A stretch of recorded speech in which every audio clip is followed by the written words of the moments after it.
The joyful screams of those nasty creatures echoed through the whole dungeon. "The boss is dead." One goblin couldn't believe it, and leaned over the dead leader's body, while another danced for joy. According to their tribe's laws, they had to choose a new leader, and the fight for power was on. The two most aggressive contenders started battling it out to the cheers of their brethren. The nasty goblin remembered that the tribe leader had untouched loot, but a weird tribesman was guarding it. He could be back any minute, so we gotta hurry. All the goblins despised him and thought he was disgusting because he covered his body with clothes, like a human. The dungeon dwellers decided to follow him to find out where he was hiding their trophy. Several tribesmen already went there. The goblins started waiting and watching the situation. First, we gotta wait for the right moment, and only then attack from behind. This weird goblin heard human screams coming from the cave and bolted towards the commotion like lightning. A bunch of seriously messed up monsters were looking to have some fun with a young girl. They were trying to rip the last of her clothes off, ready to go through with their sick plan. But the strange, raggedy goblin showed up just in time, yelling at his buddies to leave her alone. One of them argued that since their pack leader was dead, the girl belonged to no one, so they were free to, One of the horny goblins started threatening him, saying she was their prize and nobody better get in their way.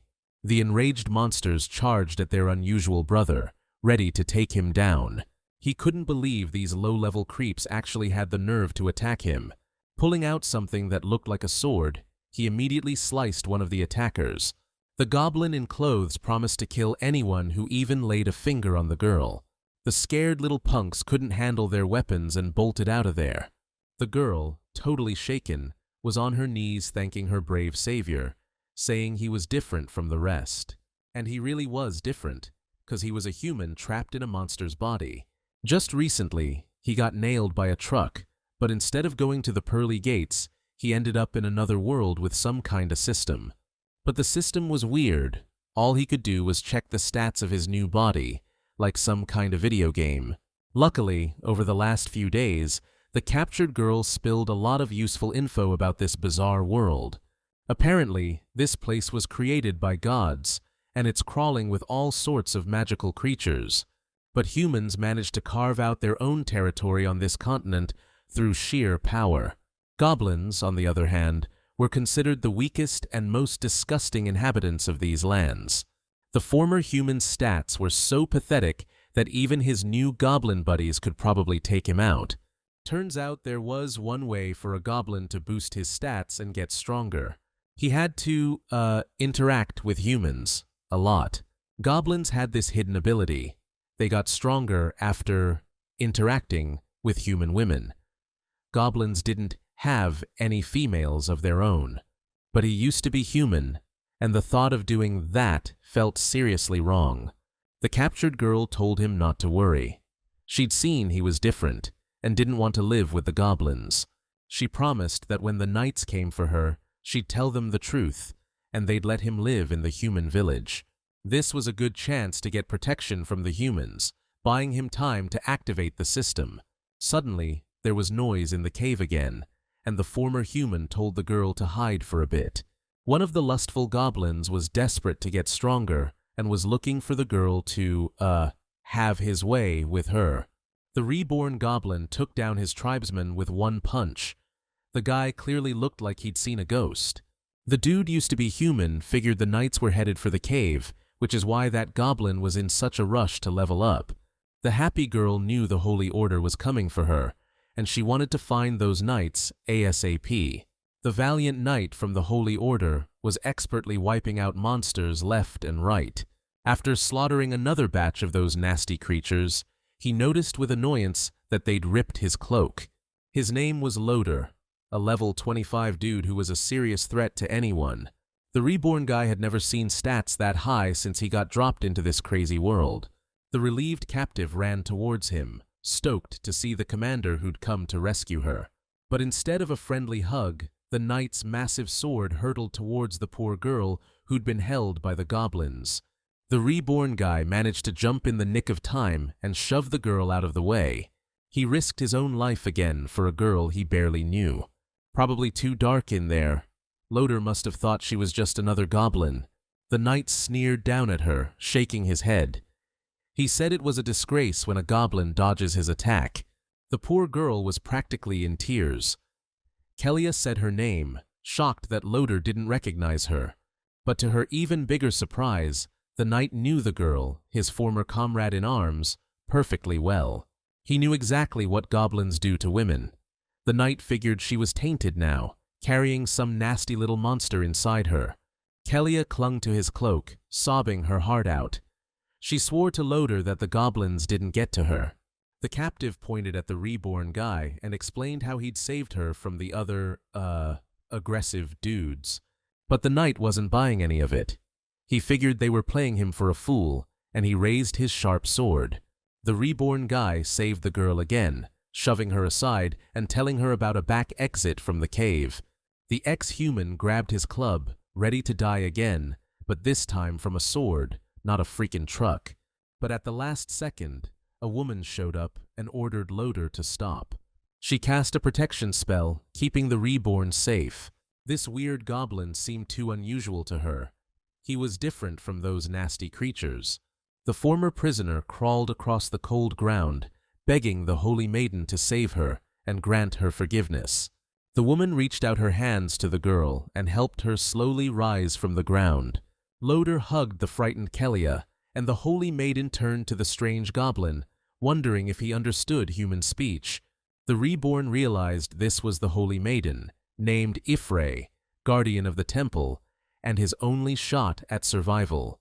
He honestly admitted that he understood human language perfectly. The reborn told his story about how he'd been human in a past life, but after a strange situation, he was reborn in a monster's body. Even Loder noticed the goblin was way smarter than the other creatures. Ifrei was surprised and figured it was a message from the Holy Mother herself. Then she asked Kelia if that monster had helped her, and the girl honestly told the Holy Maiden everything. Ifrei decided to take the goblin and study it first, before making a decision, and Kelia was happy about that. Looking at the former human, she asked if he agreed to go with the Holy Order. Of course, the reborn guy was all for it. It was his only shot at surviving in this new world. The Holy Maiden said it was time to go and then snapped her fingers. Loder replied that he understood, my lady. The former human thanked his savior for her kindness and promised to repay her for saving him. Ifrei, in a cold tone, uttered just one word. Sure. At that very moment, Loder, with a swift sword strike, ran Kelia through the gut. The reborn guy was horrified by what he saw. He didn't understand what was happening. The Holy Maiden turned and, looking at the goblin, said that when he returned to the village, he'd have to really bust his butt to repay her. A week after those events, people started gathering in the village square. Loder stood on a makeshift stage, telling everyone how the goblin raid had devastated their peaceful village. The knight recounted how the vile creatures attacked the people, killing almost 30 of them. The crowd roared and shook their fists, demanding the green monsters be wiped out. Loder pointed to portraits of the fallen, including the murdered Kelia, and declared the Holy Order had already avenged them all. Ifrei recommended they visit her temple even more often, and in return, she would continue to protect the common folk. Later, she was examining ancient scrolls, thinking about what absolute simpletons came to her sermons. After today's performance, they'll be praying even harder and bringing even more offerings to the temple. The captured reborn rasped out the Holy Maiden's name with great difficulty. She looked at him with a cold and indifferent gaze. That goblin was hanging on the wall, his body wrecked, one eye gone from the awful torture. The Holy Maiden looked at him without a shred of pity. To her, he was just a lab rat. She only felt hatred for creatures this resilient. They could endure any pain and suffering, making it so damn hard to cleanse the continent. Today, she decided to experiment with a new poison and see if the goblin could survive it all. The former humans screamed that the Holy Maiden and her order were one big lie. They preached compassion, but really just offed everyone for kicks.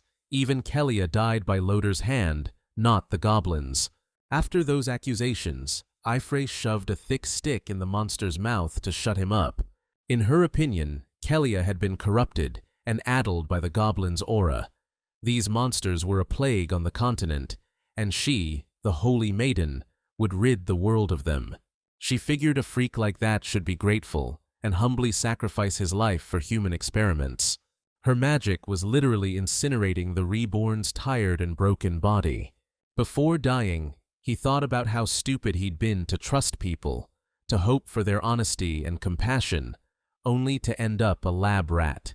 All week long, Ifreya toyed with her prisoner, not believing a single word he said. His new life was ending before it even began. What a fool he was to trust those people.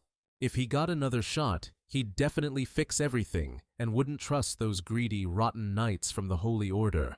After death, his soul ended up in a weird space, filled with nothing but light. A system window popped up, telling him he died because he was an idiot. A goblin can't trust humans, but he's got a chance to start over. It was super weird that the system only activated after he kicked the bucket. He could get another life. The catch was, he'd be the lowest creature on the continent again. First, he asked the system to explain what would happen if he agreed or refused. If he agreed, he'd go back a week to the cave, with his memories intact. But if he refused, he'd be gone for good. For the first time in ages, a smile lit up his face. A revenge plan was already brewing in his head. Without a second thought, he agreed to the system's offer to be reborn. Revenge was the only thing on his mind, to punish those who had betrayed him and tormented him all week. A system window popped up, notifying him that he was being transported to the Goblin Cave 1 week in the past. Maybe the system took pity on the reborn guy and made him a little stronger than last time. It also turned out that he had access to a life simulation once a day. Using it would give him points that he could exchange for items in a special shop. The former human was thrilled. This feature would let him see the future. He was full of determination and wanted to get started as soon as possible. The system described the scenario. The Holy Order had found the goblin hideout, and a battle had begun. He had 3 options: gather the goblins and fight against Loder, abandon everyone and save himself, or hide. The former human understood perfectly that even if all the monsters united, they couldn't kill the knight. But if he ran, he was guaranteed to survive. All right, we're going with the highest score option, which means taking on that knight. Just like he figured, even with their best shot, it was a total mismatch. The goblins got wiped out. Even though things went south, he still managed to snag 10 points. The reborn dude asked the system to open up the exchange so he could spend them wisely. They had some seriously awesome weapons, but the prices were just insane. The only thing he could actually afford right now was this elven light blade. Wielding that blade would give him a boost to his speed and strength, which is exactly what a weakling goblin like him needed. With the weapon in hand, the ex-human asked the system where Kelia had gone. Since he'd rebooted his life again, some things had changed. Kelia's living in a village, and she's currently safe. A wave of relief washed over him. He figured he'd kept his promise to protect her. Finally, he could leave the cave without a second thought. 2 knights were standing guard at the entrance, talking about how awful goblins are. The reborn overheard the men just in time. If he'd run out, they'd have grabbed him instantly. The knights were talking about Loder's order to eliminate any tainted women. They couldn't let them get to the village. The former human was furious. The Holy Order was willing to do terrible things for power and control. There was no choice. He had to be clever. He pinched his nose to change his voice. In a female voice, he started begging for help, claiming to be a villager. One of the knights headed inside, already picturing the reward Loder would give him for a job well done. But the reborn leaped out of the darkness with an elven blade in hand. The second knight noticed his buddy standing strangely still. He went over to check if everything was all right. The reborn dude charged him with a blade. The guy totally didn't see it coming and freaked. The goblin knocked him on his ass and swung his new weapon, ready to finish him off. The sharp elven blade sliced through the knight's armor like butter, leaving a nasty gash. Sprawled on the ground, the terrified guy whispered, "Is that monster actually speaking English?" The knight, kneeling there, started begging for his life. He pulled out an old watch with a picture of his wife and kid, pleading to be spared for their sake. The guy said he'd pay gold for his life, and even, provide companionship to the goblin. Truth was, this sly dog was just stalling, trying to reach a knife behind his back. Thinking he'd found the perfect opening, he went for the monster. But the reborn dude was way faster. One move, and the knight was toast. Loader's voice was close enough to know it was time to bail out of here. The ex-human ripped the clothes off the dead guy and bolted into the woods, away from the goblin cave. A little later, Loader and Ifrey appeared in the clearing, checking out the knight's corpses. The knight was furious that one of the goblins had slipped past them. The holy maiden was sure it was the work of those nasty mutants that have been popping up around here. Loader agreed with his lady. If it's those freaking mutants, things are looking grim for the Order. Those pathetic sellswords couldn't even take down some goblins. It really pissed off the warrior. Ifrey was already looking forward to meeting the mutants. She could have some real fun with specimens that valuable. It wasn't until late at night that the reborn one stopped in the forest. Time to rest. Guzzling down apples, he figured he needed to eat as much as possible and, expand his influence with human females to gain power. The stronger he got, the faster he'd get revenge on his enemies. His new purpose in life was the Holy Maiden and Loader, and a plan was already forming in his head for how the former human would exact brutal revenge on his tormentors. There was a strange rustling in the bushes. The goblin thought Loader hadn't given up and was still looking for him. Waiting for the right moment, he crept up from behind to gain an advantage and deliver the fatal blow. But only at the last moment did the reborn one realize that it wasn't knights pursuing him. The former human was surprised because it was one of his own kind, a goblin who had also mastered clothing. But the strangest thing was that it turned out to be a female goblin. But the reborn one knew that only males were born to monsters. She pleaded pitifully not to be touched. She needed to collect water at the spring. The reborn one had never seen a goblin who could speak so well.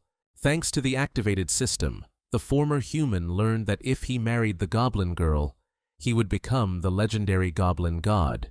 This opportunity greatly interested the reborn one. Gaining immense power would be quite useful in his situation. This new girl tells me if she doesn't get water to the camp on time, her tribe's chief is gonna off her. The ex-human told her to dry her eyes. They don't need the extra attention. The stranger was just as surprised as the reborn dude when she found out he could talk too. She'd never met anyone so polite and gentle with her before. Usually, her own tribe beats her up. That's why she offered to take him to her tribe. The ex-human grabbed her shoulders.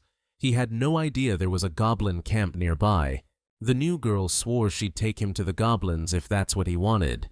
The guy who was just a regular dude not long ago now wanted to control the goblins and become their new leader. The monsters met the guests at their camp with major suspicion. They were not okay with someone wearing human clothes. While the female goblin hid behind the reborn dude, he calmly announced that he wanted to join the tribe, adding that he needed to see their leader. The nasty creatures got all riled up. No one's allowed to demand a meeting with their chief like that. The new girl shouted to her tribe that the guest wasn't a bad goblin, and even tried to shield him with her body.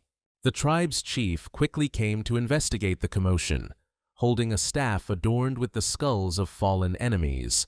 This was a level 25 elder goblin, a priest class, with a combat power of 200.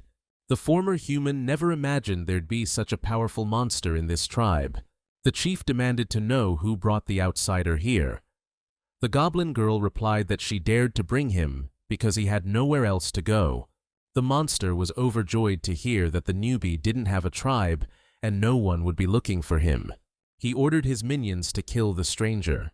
They'd be having fresh meat for dinner tonight. But the reborn one drew his blade and explained that he knew how to craft weapons and could make this tribe stronger. The chief stepped right up, touched his face, and asked what exactly he could do. He didn't seem to have any talents. The reborn one replied that if they brought him iron ore, he could create simple tools and weapons. If the monsters get their hands on metal weapons, they'll be unstoppable against any monster or human. The goblins were stoked. They've been itching to get back at the humans and elves, but without decent weapons, it was a pipe dream. The chief gave the stranger 3 days to find ore and forge the weapons. If he screwed them over, they'd off him and then eat him.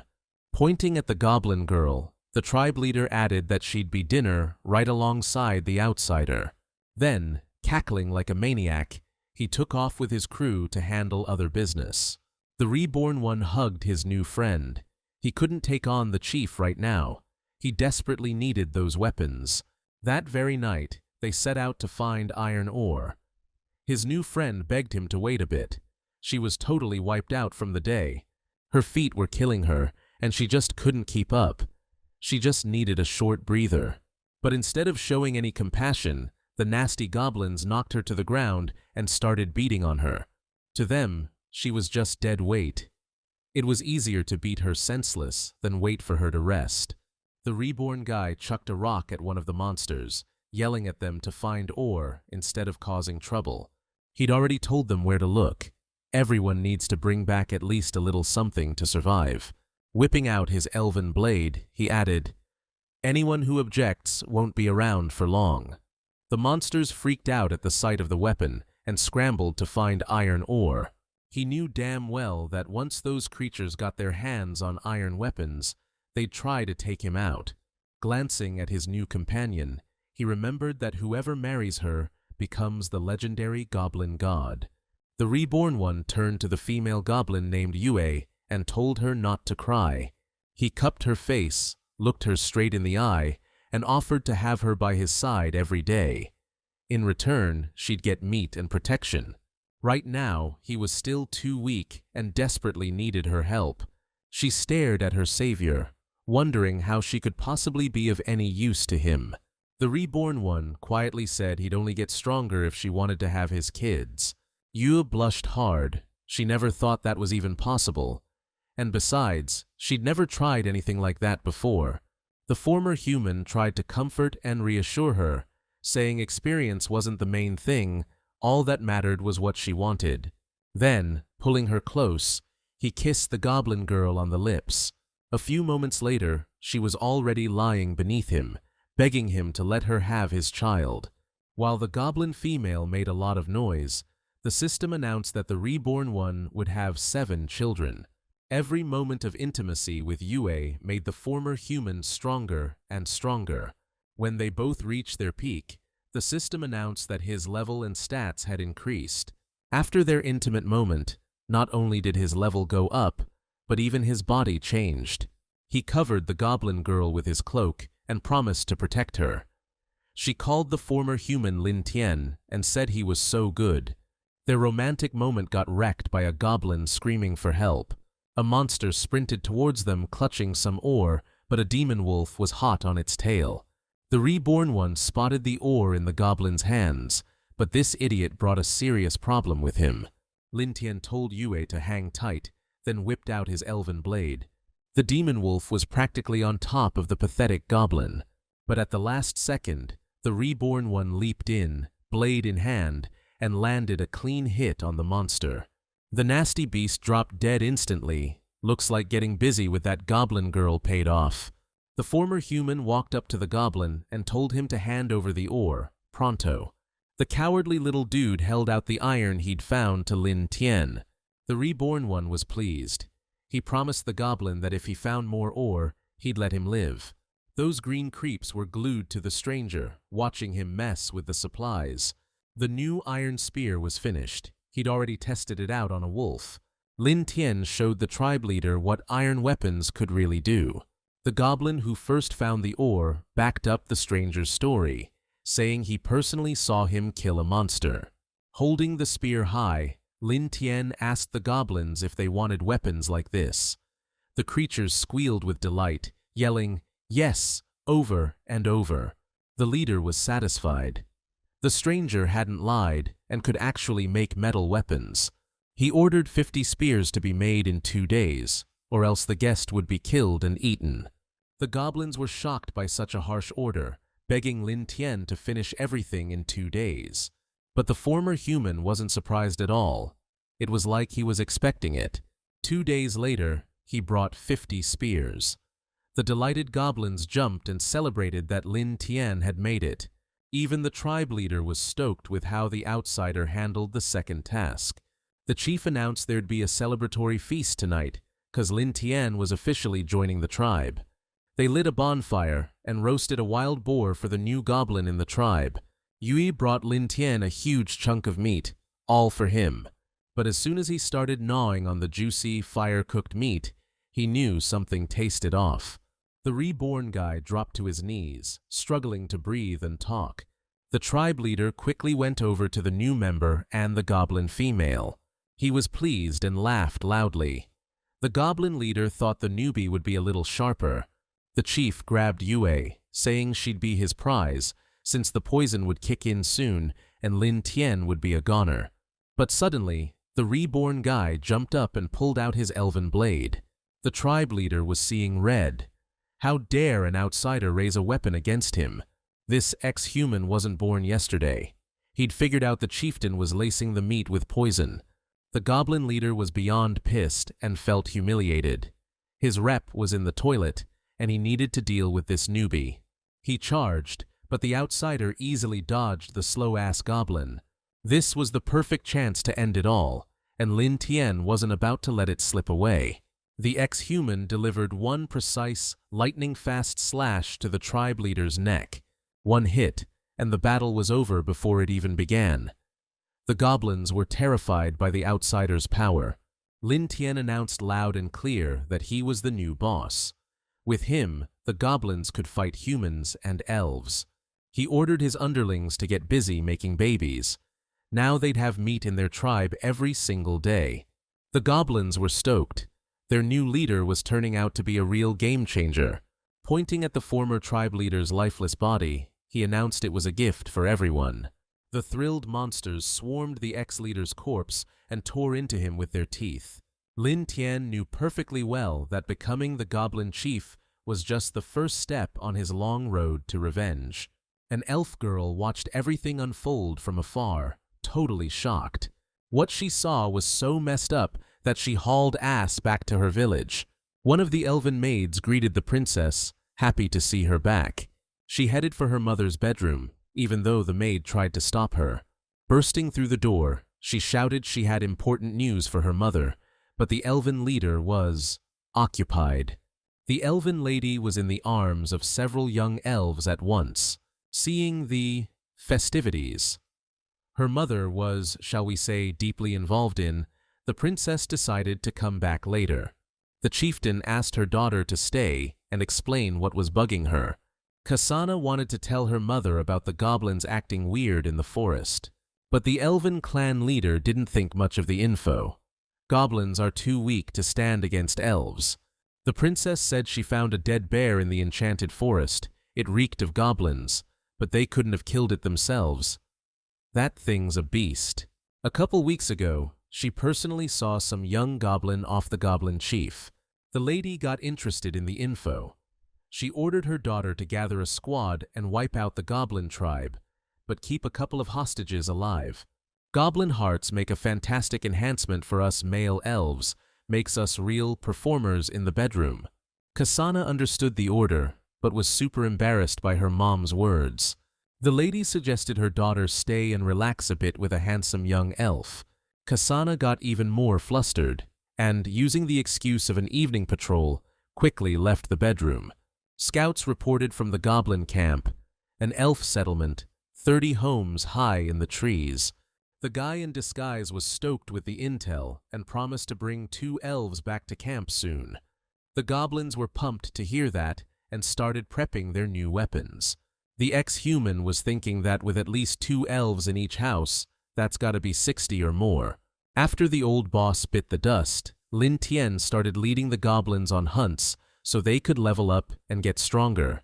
Taking down that huge wild boar gave him the skill, Tusk Takedown. The golem's death gave the tribe Stone Skin, boosting their defense by 15 points. A herd of wild monkeys granted them the purification skill. The goblins were getting stronger all the time. Dropping that massive two-headed python unlocked a valuable attribute, venom secretion. Gradually, these once helpless monsters hit level 18. Their combat power scores were up to 250 points. Lin Tian knew damn well that regular elves usually max out at 200 power points. The reborn one was stoked. His tribe now outmuscles your average elf. But even so, gotta be careful and game this thing out. The mission: lead the army and raid the tree-dwelling elf tribe. Despite the solid plan, the sneak attack's gonna fail, and the elves will fight 'em off. The elf queen's gonna string Lin Tian up for everyone to see, along with the other goblins. Systems crunching the numbers, everyone eats it, and the reborn one gets absolutely squat. The tribe leader told his boys to hold up. He had a feeling they were being watched. Goblins have killer hearing and smell. If they focus, they can sniff out an ambush. With skills like that, Lin Tian quickly spotted a glow coming from the bushes. The princess found out the goblins were planning to attack their tribe tonight, so she decided to tell her mom ASAP. But the next second, an arrow hit her right in her soft backside. Kasana and her scout team went down hard. She felt all her strength drain away. Her body wouldn't obey. She tried to crawl away from the goblins, but the poison was already kicking in. The reborn one didn't think catching elves would be this easy. He'd heard they were quick and sneaky. Looking at the elf princess, the former human ordered his men to grab the enemies and haul them back to camp. The female elf was completely covered in goblin goo. She could barely even twitch. Lin Tian picked up Kasana and looked her in the eye. Their chances of conquering the elves were looking up. The elf was furious. How dare some goblins attack a princess and even plan to take their camp? She warned them that if even a hair on her head was harmed, their tribe's leader would wipe out every last goblin. Lin Tian was loving these threats, looking down on his captive like that. She called the goblins her subjects, but they haven't answered to anyone in ages. The elves could easily wipe out the goblins near their territory, but the wild jungles are crawling with monsters. The tribe leader promised he'd personally show the elf some hospitality tonight. Then he ordered his minions to devour the prisoners, all except for Cassandra. He needs her for certain things. The princess desperately begged the goblin leader to leave her alone.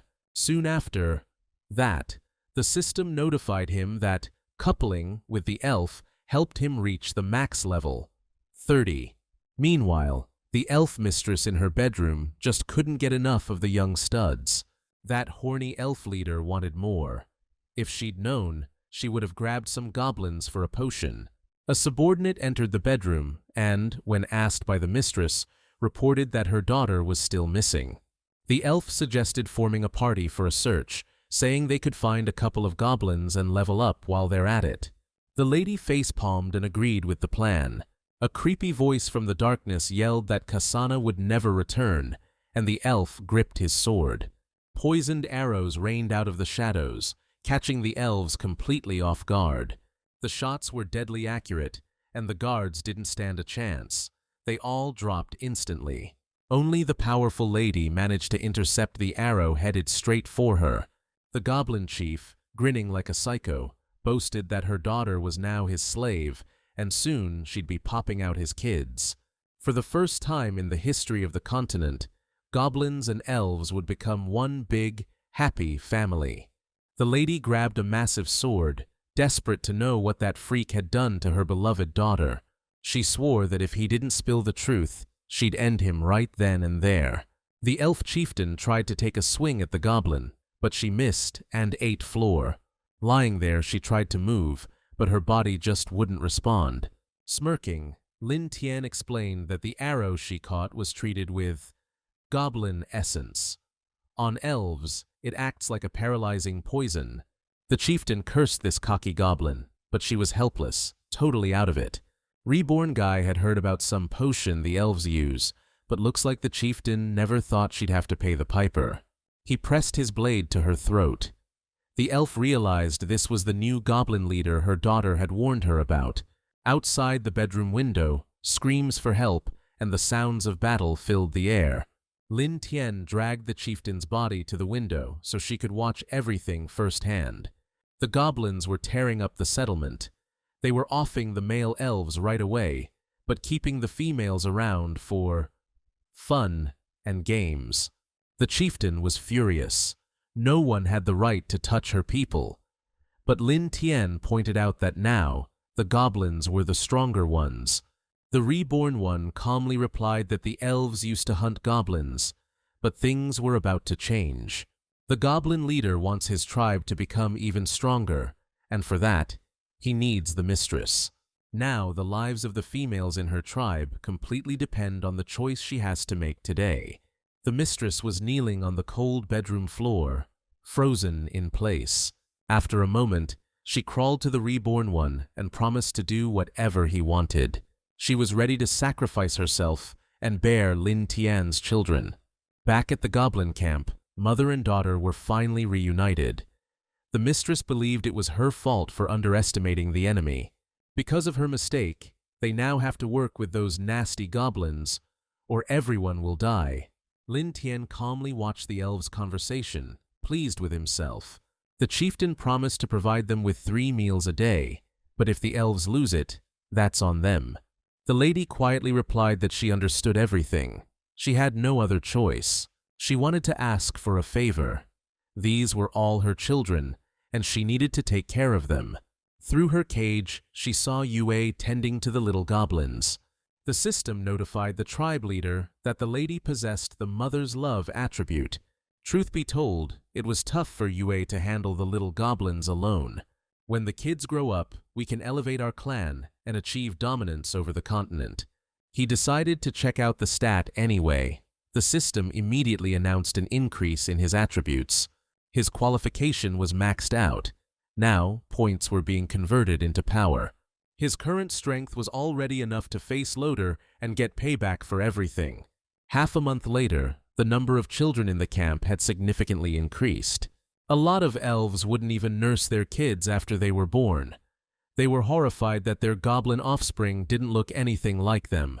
When the tribe leader asked, Yue explained that there were already about 40 babies in the camp. Kasana cut Lin Tian off. She was screaming loud enough for the whole goblin camp to hear. The princess was in labor, and the elf was trying to help her out, giving her advice. The captive begged Lin Tian to help her. This was Kasana's first time. The goblin pack leader ordered the elf to spread the princess's legs and to do it faster. He got himself comfortable and started barking orders like he knew what he was doing. The elf princess was super uncomfortable, and she asked Lin Tian to leave. But the goblin leader told her to shut her mouth, because these were his kids too. After half an hour, everything went pretty smoothly. Yue was proud of the leader. He could even handle childbirth. The conversation got cut short by some loud screams for help from one of the prisoners. A bunch of goblins were about to take advantage of her and were already spreading the elf's legs. Lin Tian stepped in and ordered them to leave her alone, now. He explained that the elves needed to rest and recover. If anyone touched the prisoners without his say-so, he'd kill 'em. From now on, nobody touches an elf without his express permission. The elf queen was really surprised. She whispered to the leader that he was different from the others. The system notified him he'd completed a storyline. Stop the elf. After the chief made sure his offspring were healthy, he decided to head to the city and find Loader. If he does it solo, he gets 50 points. If he brings goblins, the reward's 30 points. Sitting by the fire, the reborn guy knew he couldn't underestimate his opponent. We decided to use a future scenario prediction to be 100% sure. The system generated a situation where Loader Lin Tian would win, but at the last minute, the knight's patron would come to his aid. The Holy Swordswoman will save Loader and easily kill the exhausted goblin leader. The former human was really surprised, wondering where the heck the Holy Swordswoman came from in this town. He went to Yue and said he'd be gone from the camp for a while, and she would manage the tribe. The elf lady was against it, since he could get offed in human territory. The reborn guy explained that he wanted to settle a score with the humans. The lady offered help. She could cast an invisibility spell. He was a little surprised that his slave decided to help on her own, no matter what. Before leaving, the elf leader whispered that she hoped Lin Tian would return soon, since he was the father of her kids. Yu shouted after him that she'd look after the tribe and the little ones. The leader waved goodbye. There were tons of people and knights in Guangming City. That's a rare sight for such a small settlement. This ex-guy noticed way too many patrols and knights stomping around lately. As Lin Tian wandered through the city market, he was thinking this whole thing was super weird. In one of the main squares, a huge board covered in photos caught his eye. It was the official ranking of the strongest knights in the district, and he definitely recognized the guy at the top. He needed to find some leads, ASAP, or his revenge plan was gonna fall apart. A loud call to drink up together was booming from the city tavern, and Lin Tian knew that voice. For a second, it seemed like fate itself was siding with the reborn one. Lodar was in the tavern with his buddies, chugging down beer like it was going out of style. One of his lackeys was telling a story about how Lodar saved a knight from a crazy monkey just in the nick of time. Stories like that were pure gold for the guys trying to suck up to the knight. After a couple of brews, Lodar's buddies started trash-talking knights from other alliances. It looked like any second, a full-on brawl was going to break out in the tavern. The cool-headed bartender pointed out that the knights would be better off dealing with the dragon that had entered mating season and was attacking people and stealing livestock. The info about the dragon really piqued the reborn guy's interest. The bartender added that if that nasty dragon attacked Guangming, things would go south real quick. The patrons listened to the guy, and he figured none of the knights could stand up to the monster, and the city would descend into chaos. Smirking, Lodar decided to calm everyone down, and raising his mug, announced that the Holy Swordswoman would be arriving soon. That news pumped everyone up, cause she was a super powerful knight and Lodar's mentor. He tossed a couple of gold coins on the table and suggested a toast to the Holy Swordswoman. Soon everyone would see her power. While everyone was celebrating and throwing back drinks, the reborn guy figured he just stumbled on an awesome opportunity. Lin Tian was leaving the tavern, and Lodar wanted to offer him a drink to the Holy Swordswoman. The goblin boss turned around and, with a smile, said he'd do it next time. The knight thought the cloaked stranger was a little weird, but he didn't even realize it was a goblin. The next day, Lodar went to the temple to greet his mentor. He bowed and got right to the point. A nasty dragon is headed for the city, and nobody can fight the ancient monster. The Holy Swordswoman asked how the battle preparations were going, and if the knight had carried out her orders. He said that 10 hunters were spread out across the city waiting for orders. His mentor told him not to let her down. Then, they both came out of the temple to a cheering crowd, the townspeople shouting about how beautiful the swordswoman was.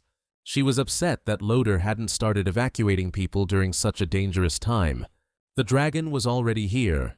It wanted to satisfy its hunger before its long-awaited mating. The swordswoman had been waiting for this day. She was itching for a fight with this powerful beast. The scout ran up to Lin Tian and told him a dragon had appeared. The people sealed the gates and are prepping for battle. The reborn one gathered his goblin army. He was ready to start his own game. The dragon wasn't alone. A whole flock was circling the city, looking to wipe out everyone. Only the brave Holy Swordswoman didn't freak out.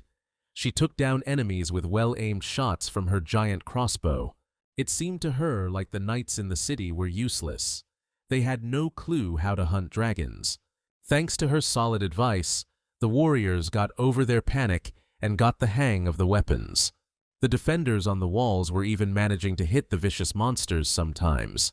They even started believing in themselves and figured the battle was already in the bag, since they had the Holy Swordswoman on their side. But suddenly, the sky turned dark. Lightning struck. This was the arrival of something else entirely. Lodar, voice trembling, asked the Holy Maiden, "Is that it?" The colossal, purple-gold mother of all dragons.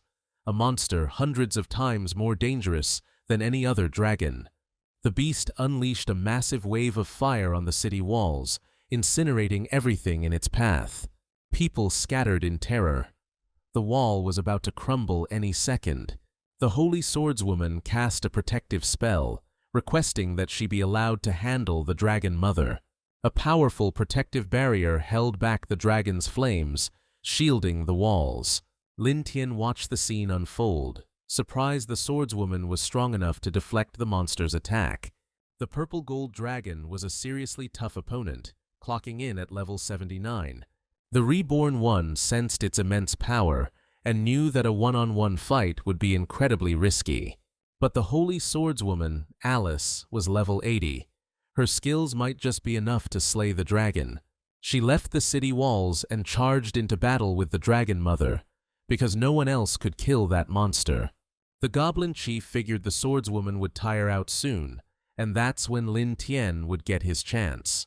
He'd be able to waltz right into the city and get even with humanity for what they did to him before.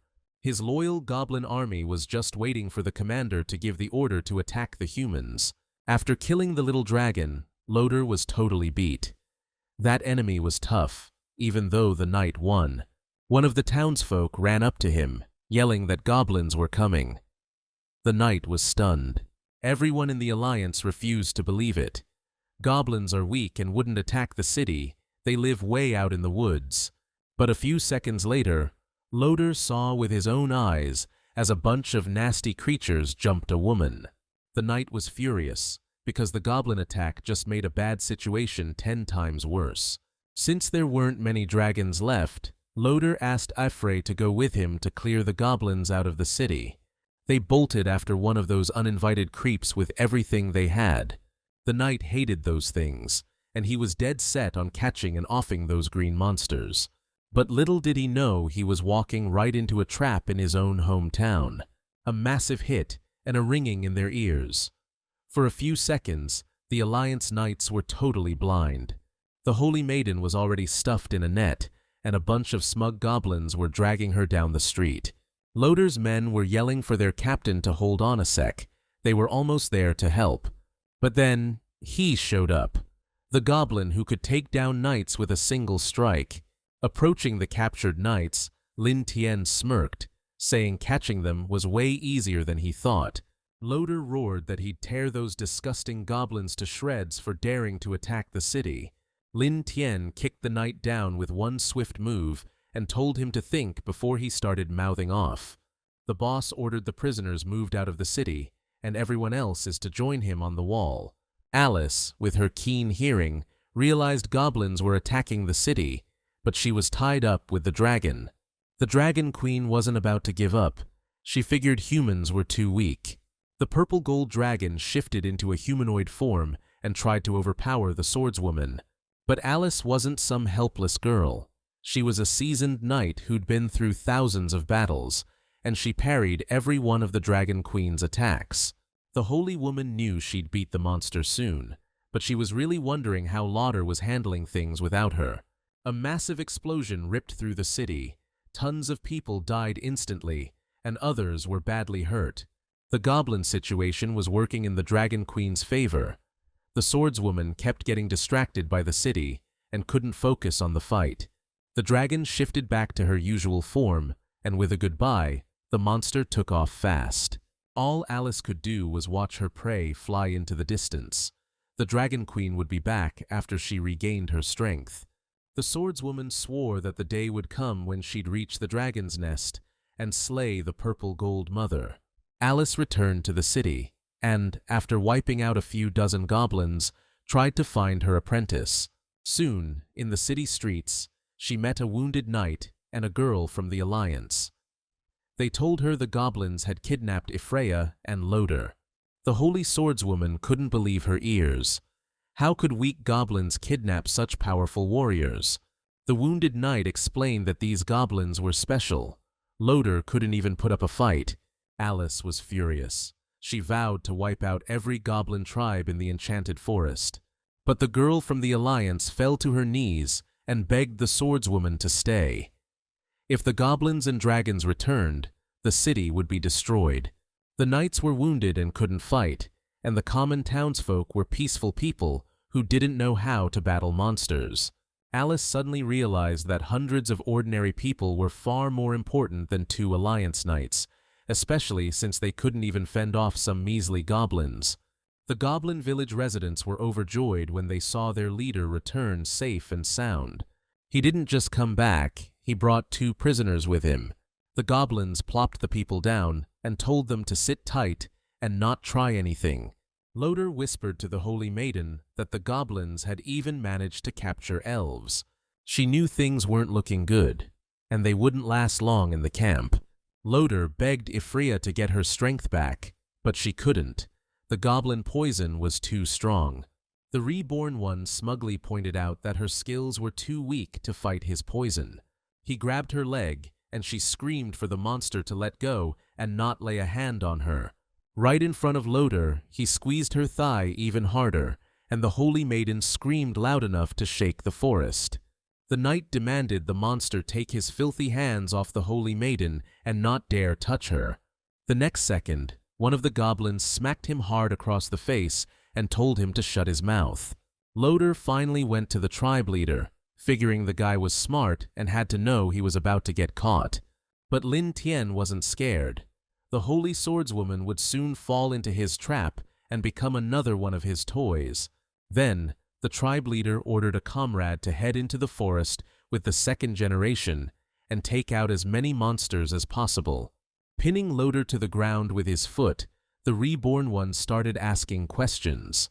The former human wanted to know why the Holy Order was secretly messing with monsters. The knight didn't want to answer those kinds of questions and tried to hide the truth. But he immediately paid the price for his slowness and unwillingness to spill the beans. The goblin leader's blade flashed and sliced off Loder's ear. Writhing in pain, lying on the ground, he answered that everything they did was to protect ordinary people. The Reborn One didn't buy the knight's story. They weren't doing it for duty or the people, but to boost their own status and prestige. Killing weak goblins is way easier than doing anything worthwhile. Loder and Ifrei have a lot of dirt on their hands. The prisoners were stunned. They couldn't figure out how the goblin chief knew everything. The Reborn was different from humans. He does everything in the name of evil, and now he'll teach the Holy Order a lesson they won't forget. The Holy Maiden begged him to stop, but Lin Tian wasn't about to. Her fate was sealed. Loder saw with his own eyes how the lustful chieftain took advantage of his battle partner. But the knight was powerless to do anything. The former human used Ifrei however he wanted. He reminded her of his earlier words. The lesson had only just begun. The goblin chief held her by the neck and wanted Loder to watch it all. The knight had to appreciate his Holy One for what she really was. After Lin Tian satisfied his twisted desires, he handed the Holy Maiden over to his goblins. Loder just silently watched the most horrifying scene of his life. The monsters reached their claws towards Ifrei's young body. Every goblin wanted to have their way with her. Those goblins had their way with the new prisoner all night long. The monsters really took a liking to her, and they were itching for another turn. Those lustful creatures showed her no mercy, using her to satisfy their desires. Loder watched it all, trying his best to comfort his mistress, but she pretended everything was fine. The Elf Queen and Kasana were watching too, and they started to think Lin Tian really hated humans. Yi mentioned that she'd often heard the leader talking about his dreams of getting even with all of humanity. The Elf Queen nursed her child and quietly whispered that Lin Tian was the most special goblin of them all. Kasana noticed her mother blushing and getting flustered just thinking about the goblin leader. A squad of 2nd-generation goblins returned to the village, way ahead of schedule. The squad leader was a huge, enraged goblin, level 33. Lin Tian was trying to figure out why they were back so early. Had the hunt been that successful? Mad Goblin explained that they'd taken care of the monsters quickly and headed west, but ran into another goblin tribe there.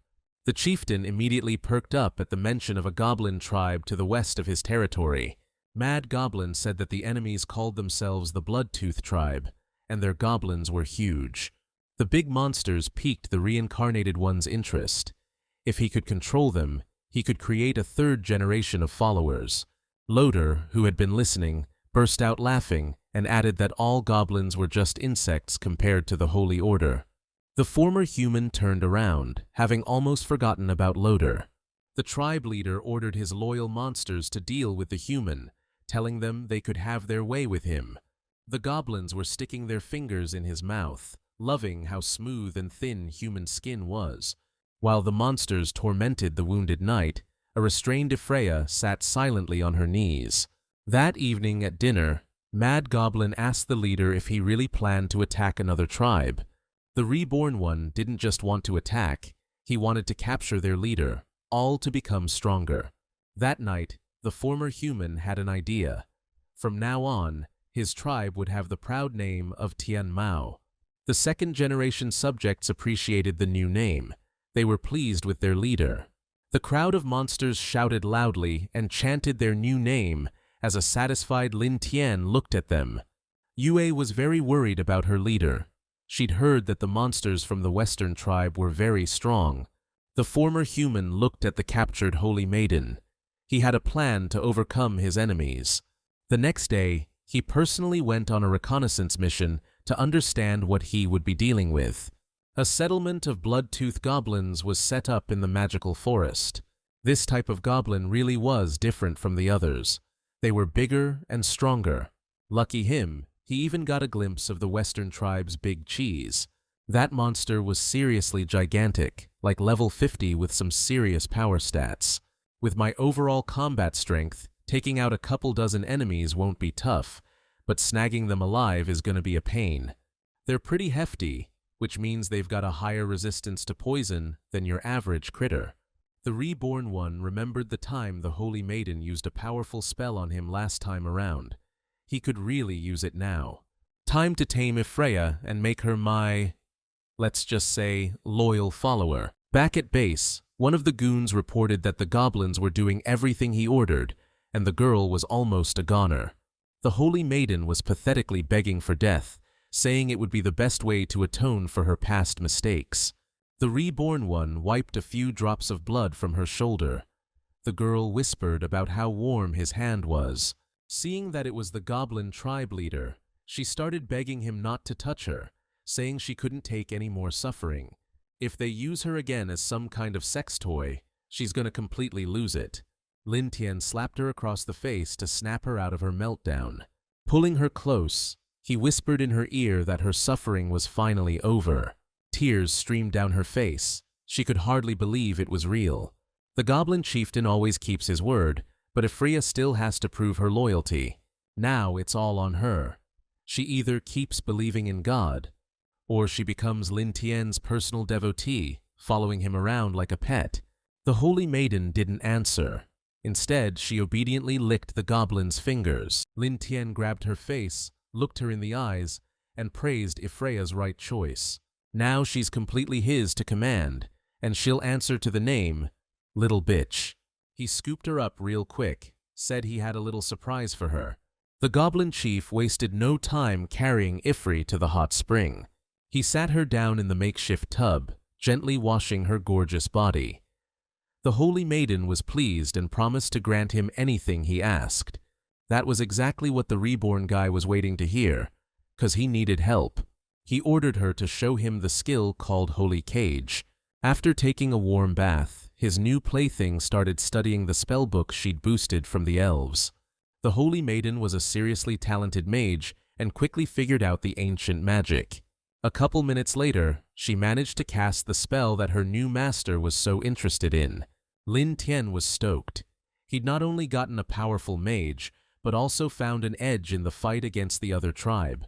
All the while, Loder was watching, trapped in a tiny cage. He yelled at Ifri to hurry up and kill the goblin, then heal him. But the reborn guy, grinning, said his new partner would never lay a hand on her master. The knight couldn't figure out why Ifri was serving a goblin. She was like a dog, sitting at her master's feet and happily rubbing against his legs. What he saw completely destroyed the knight's hope for a happy ending. He started laughing loudly and hysterically, echoing through the forest, then croaked that soon the goblin race would be wiped off the continent. Loder screamed that goblins were only made to die by human hands, and the Holy Order would be here soon. Lin Tian thanked him for the information and asked the goblin to reward the prisoner. Since everything was ready, the chief decided to attack the Bloodtooth tribe today. The Bloodtooth tribe chief's henchman told his lord that everything was set. The chief was pleased. Today, they were planning to attack the southern goblin tribe. He was already looking forward to grabbing those captured elves tonight and having some fun with them. One of the loyal goblins turned to the chieftain. He had important intel. A goblin from another tribe showed up and demanded to see the big boss in person. The massive monster was shocked that some little runt dared approach him. Lin Tian addressed the Bloodtooth leader, knowing he was sharp enough to consider his offer. The Bloodtooth tribe leader was taken aback, asking the stranger if he was some kind of mutant. The reborn one smiled and replied that he just happened to be a bit smarter than the average goblin. Stepping closer, he introduced himself as the leader of the southern tribe, here for Bloodtooth's head. But being generous, he was offering a choice. Either submit to his rule, or die right here, right now. Bloodtooth had to make a decision, immediately. Lin Tian figured this bruiser's genes were gold, and he wasn't about to pass up an ally like that. The massive goblin grabbed the reborn dude by the face. He couldn't believe the prey came right to him.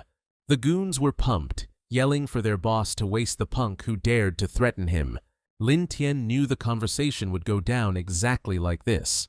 He was totally prepared for it. He leaped up, bared his elven blade, and with one swift strike, chopped off the Bloodtooth boss's hand. The huge goblin writhed in pain, screaming at his minions to kill the intruder. The enraged monsters were ready to avenge their leader against the outsider who dared attack. But Lin Tian snapped his fingers and gave his tribe the signal to go. Instantly, the enemies started dropping like flies, sharp blades piercing their bodies. His tribe was using the invisibility gifted by the captured elves. These second-gen goblins were tearing through the enemy like it was nothing, way stronger than those tribal guys. The reborn one gave the order for his troops to move out and grab every last one of the enemy. Bloodtooth's leader watched his tribe get wiped out by Tian Mao's forces. Lin Tian knew his plan worked. The enemy tribe was toast. Now all that was left was to deal with that giant Bloodtooth leader. The monster wasn't going down without a fight, even though he was seriously hurt. He wanted to take out that cocky Lin Tian before he died. But the reborn one was done fighting. He called for his loyal servant, Ifreya. As soon as she heard her name, the girl immediately cast the spell, Holy Cage. In a flash, the massive monster was trapped in a golden cage that was impossible to break out of. The bright divine light was straight up driving him crazy. He screamed, begging to be let out. Ifreya snuggled against her master's legs.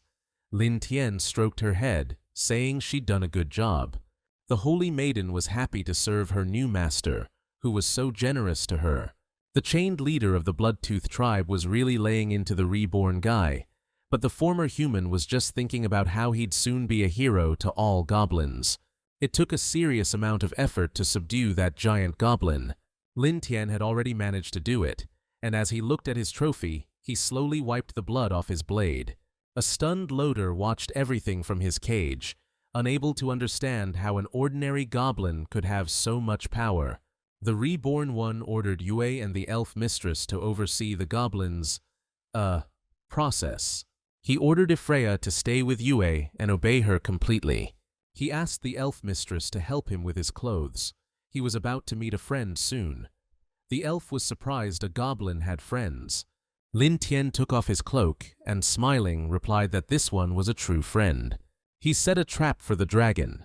Knights are heading to Guangming soon, and he'll need backup. There's only one way to get to the dragon's island, and our reborn hero knows it. The scent of blood and fresh meat should lure that winged beast in. A couple of minutes later, he spotted a massive dragon heading towards the beach. Everything's going exactly as planned. Now all that's left is to climb inside the dead carcass and wait. The dragon snatched up the offering with its razor-sharp claws and took to the skies. Reaching its island, the monster dropped the offering into a deep cave. Lin Tian climbed out of the buffalo carcass. He figured dragons lived in packs. Dusting off his clothes, our reborn hero decided to go searching for the Dragon Mother. But before he could even take a step, a huge dragon eye appeared behind him. She recognized him. It was the goblin who attacked Guangming that day. The Dragon Queen asked what brought him here. Another dragon showed up. Does the goblin leader have a death wish or something? Lin Tian asked for a minute. He wanted to talk about a partnership. That got her attention, and she immediately shifted into a human form. He helped her out in a fight that day, so she wasn't going to off the goblin right away. She'd at least hear him out. The Dragon Queen promised that if the goblin had something useful to say, she wouldn't make him her breakfast. The reborn one cut right to the chase and asked if the dragon leader wanted to get back at the Holy Swordswoman. The goblin army could be a distraction. The purple gold dragon was stunned. How could pathetic goblins even touch the swordswoman? The offer piqued her interest, and she demanded to know the details of his plan. Lin Tian's plan was simple.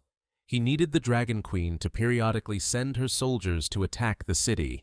She asked what role the goblins played in this weird plan, what they could possibly do against knights. The answer was simple. You can't fight the Holy Swordswoman head-on. You gotta keep hitting her where it hurts. The Dragon Mother smirked, knowing the goblins' weapons were no threat to her dragons. The reborn one proposed a deal. She was open to it, but there was a catch. She grabbed his face and whispered that she never thought goblins could be so clever.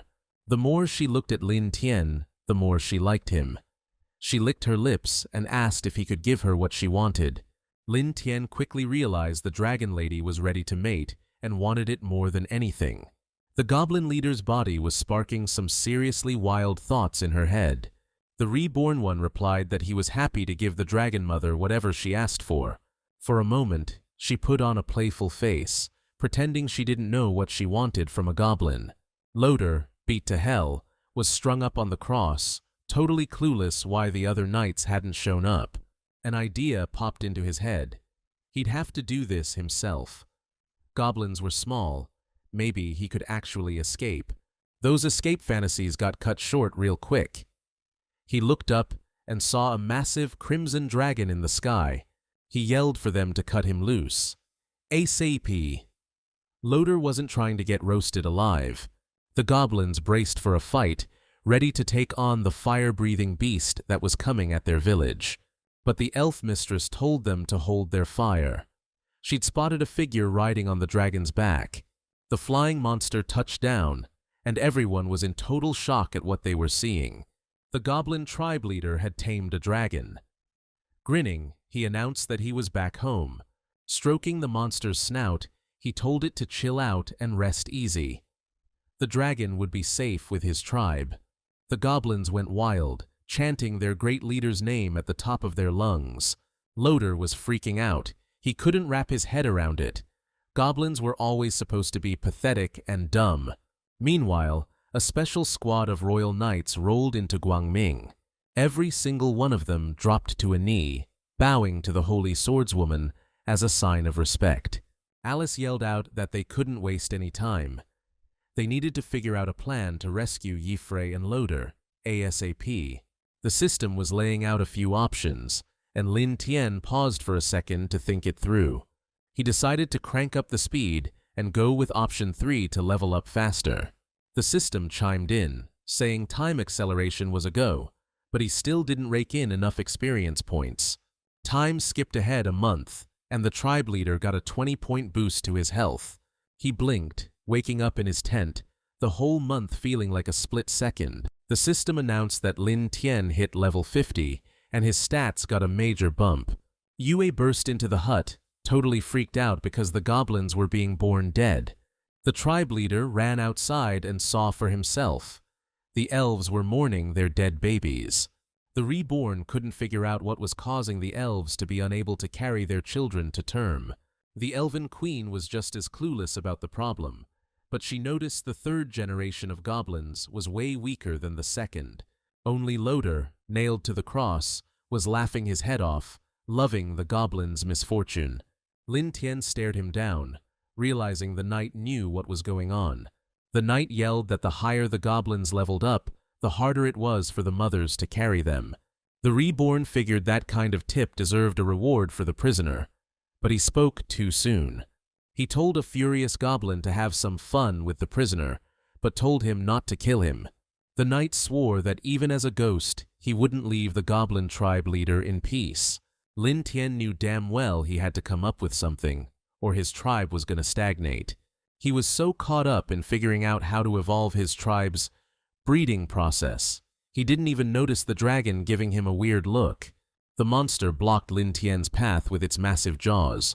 He stroked the dragon, trying to figure out what was up with it and why it was suddenly craving affection. A few seconds later, the monster shifted into a humanoid form. It was a female, giving Lin Tian a seriously come-hither look. He quickly realized the female dragon was ready to get busy, and she'd picked the goblin chief. She immediately knocked him to the ground and climbed on top of him. The reborn dude didn't even have time to say a word. Straddling the tribe leader, she licked her lips with a hungry look in her eyes.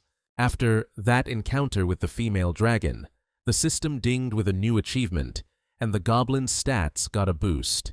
Lin Tian was barely standing. Turns out, the dragon was really passionate and insatiable. He barely caught his breath before she was ready for round 2.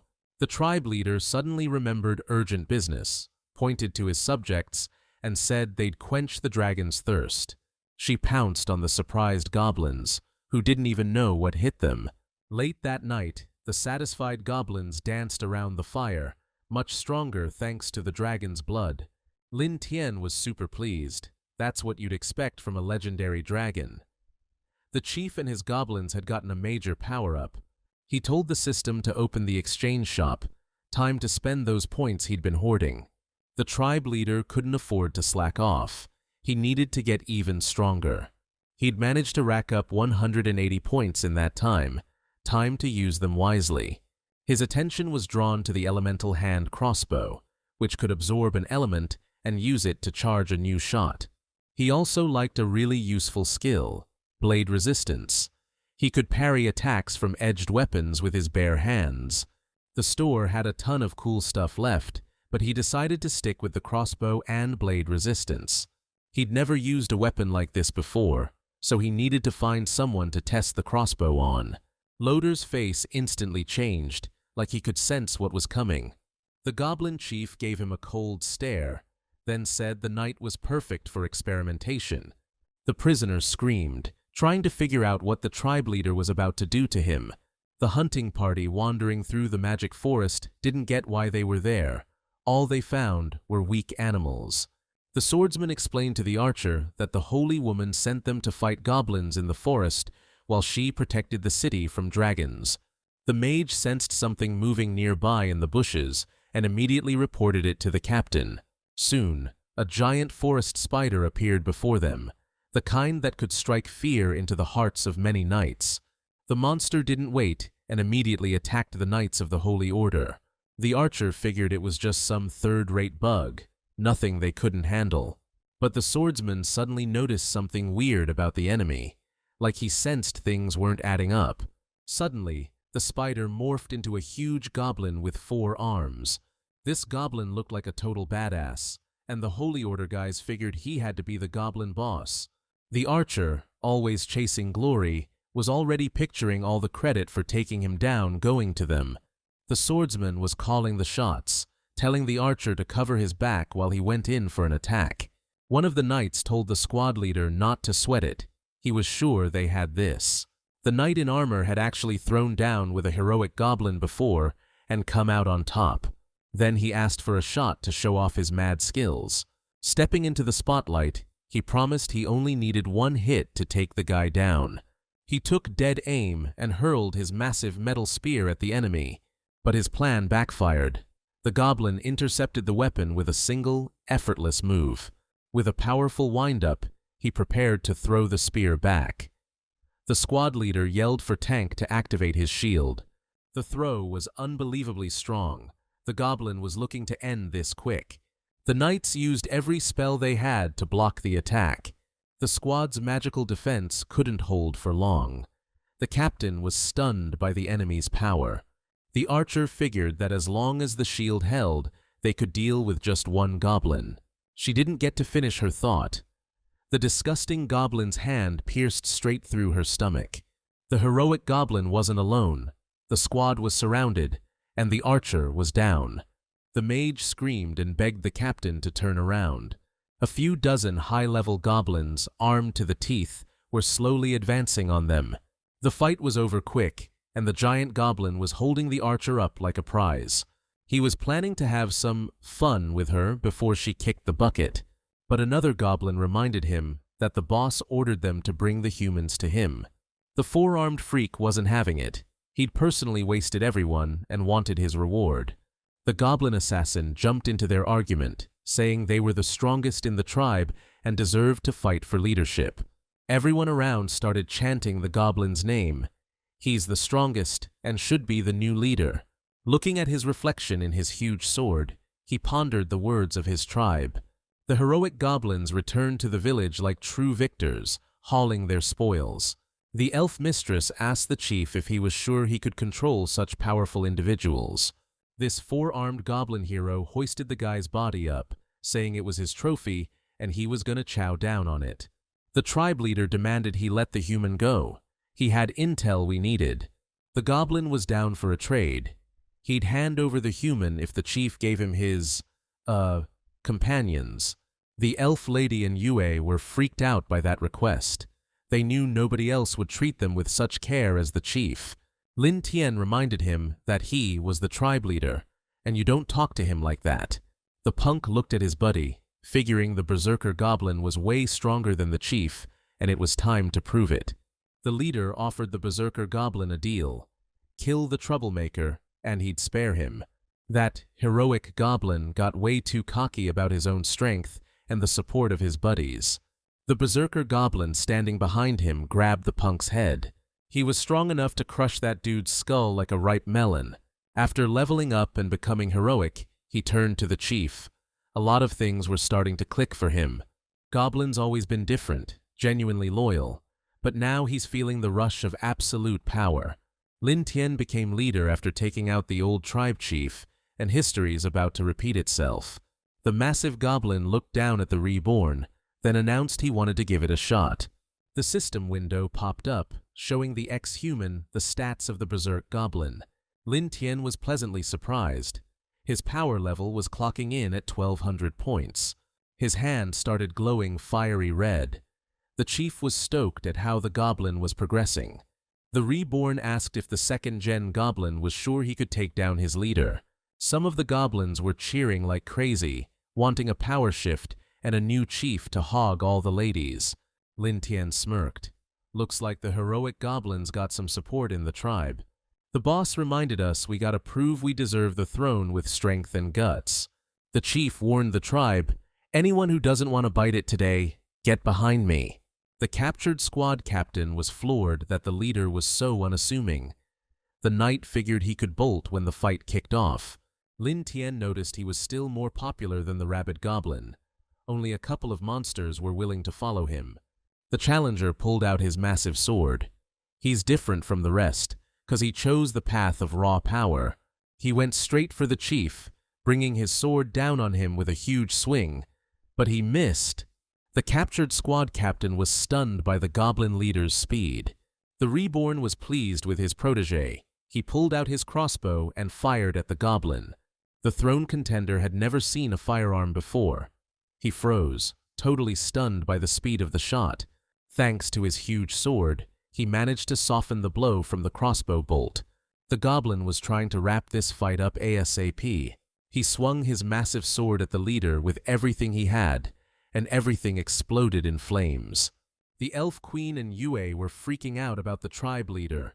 When the flames died down, everyone saw the chief had stopped the giant sword with his bare hand. Lin Tian said the goblin had surprised him, but he still wasn't strong enough. Then the chief blasted him point blank again. The would-be king lost his sight. His face was covered in blood, and he dropped to his knees. The pretenders' guys begged for mercy, pleading for their lives. The reborn one felt no pity for them. He looked at them like they were pathetic garbage. Suddenly, the The berserker goblin healed up thanks to a healing spell. The tribe leader ordered the holy maiden to heal the berserker goblin. Lin Tian promised not to kill him if he served loyally like before. But the little goblins who betrayed the chief? He couldn't forgive that. The berserker goblin thanked the leader and promised he'd deal with the traitors himself. They begged for mercy. Nobody wanted to die at the hands of the berserker goblin. The chief ordered his loyal subjects to devour the traitors and grow stronger for the good of the tribe. The squad captain, who had been watching everything, turned to Loder, saying that Goblin was trouble for the whole kingdom. Lin Tian approached the knight, apologizing for the lack of a show. The chief knew the knight was waiting to be rescued. The reborn one added that Loder was way too optimistic. The former adept of the Holy Order was sure the Holy Swordswoman would come for him and wipe out all the goblins. The squad captain agreed, saying Alice would take care of the dragons first and then obliterate the goblins. Lin Tian leaned close to the prisoner, asking if he really thought a dragon would attack alone. The prisoner figured he'd spilled everything, so the boss had to ice him now. He wanted to bite the dust with Loder, back to back, like knights are supposed to. The reborn one just stared at him, cool as a cucumber, then whispered he wouldn't mind granting the guy's wish. Loud screams jolted Alice awake. She thought the dragons were back, or maybe the scouting party had returned. A knight reported that every member of the Silver Blade Squad was a goner, except for one survivor. The Holy Swordswoman was absolutely livid at the terrible news. Alice stood over the wounded guy's body. A nun whispered that healing wasn't working. The swordswoman couldn't wrap her head around how he got so messed up and why everyone else bought it. The warrior croaked out that they ran into a goblin hero in the woods and that dude was seriously jacked up. Those were his last words. The Holy Order adept kicked the bucket from his injuries. One of the knights was seeing red. He wanted to get payback on those monsters right now. The swordswoman thought the whole thing was messed up. Dragons attacking the city, goblins taking out knights.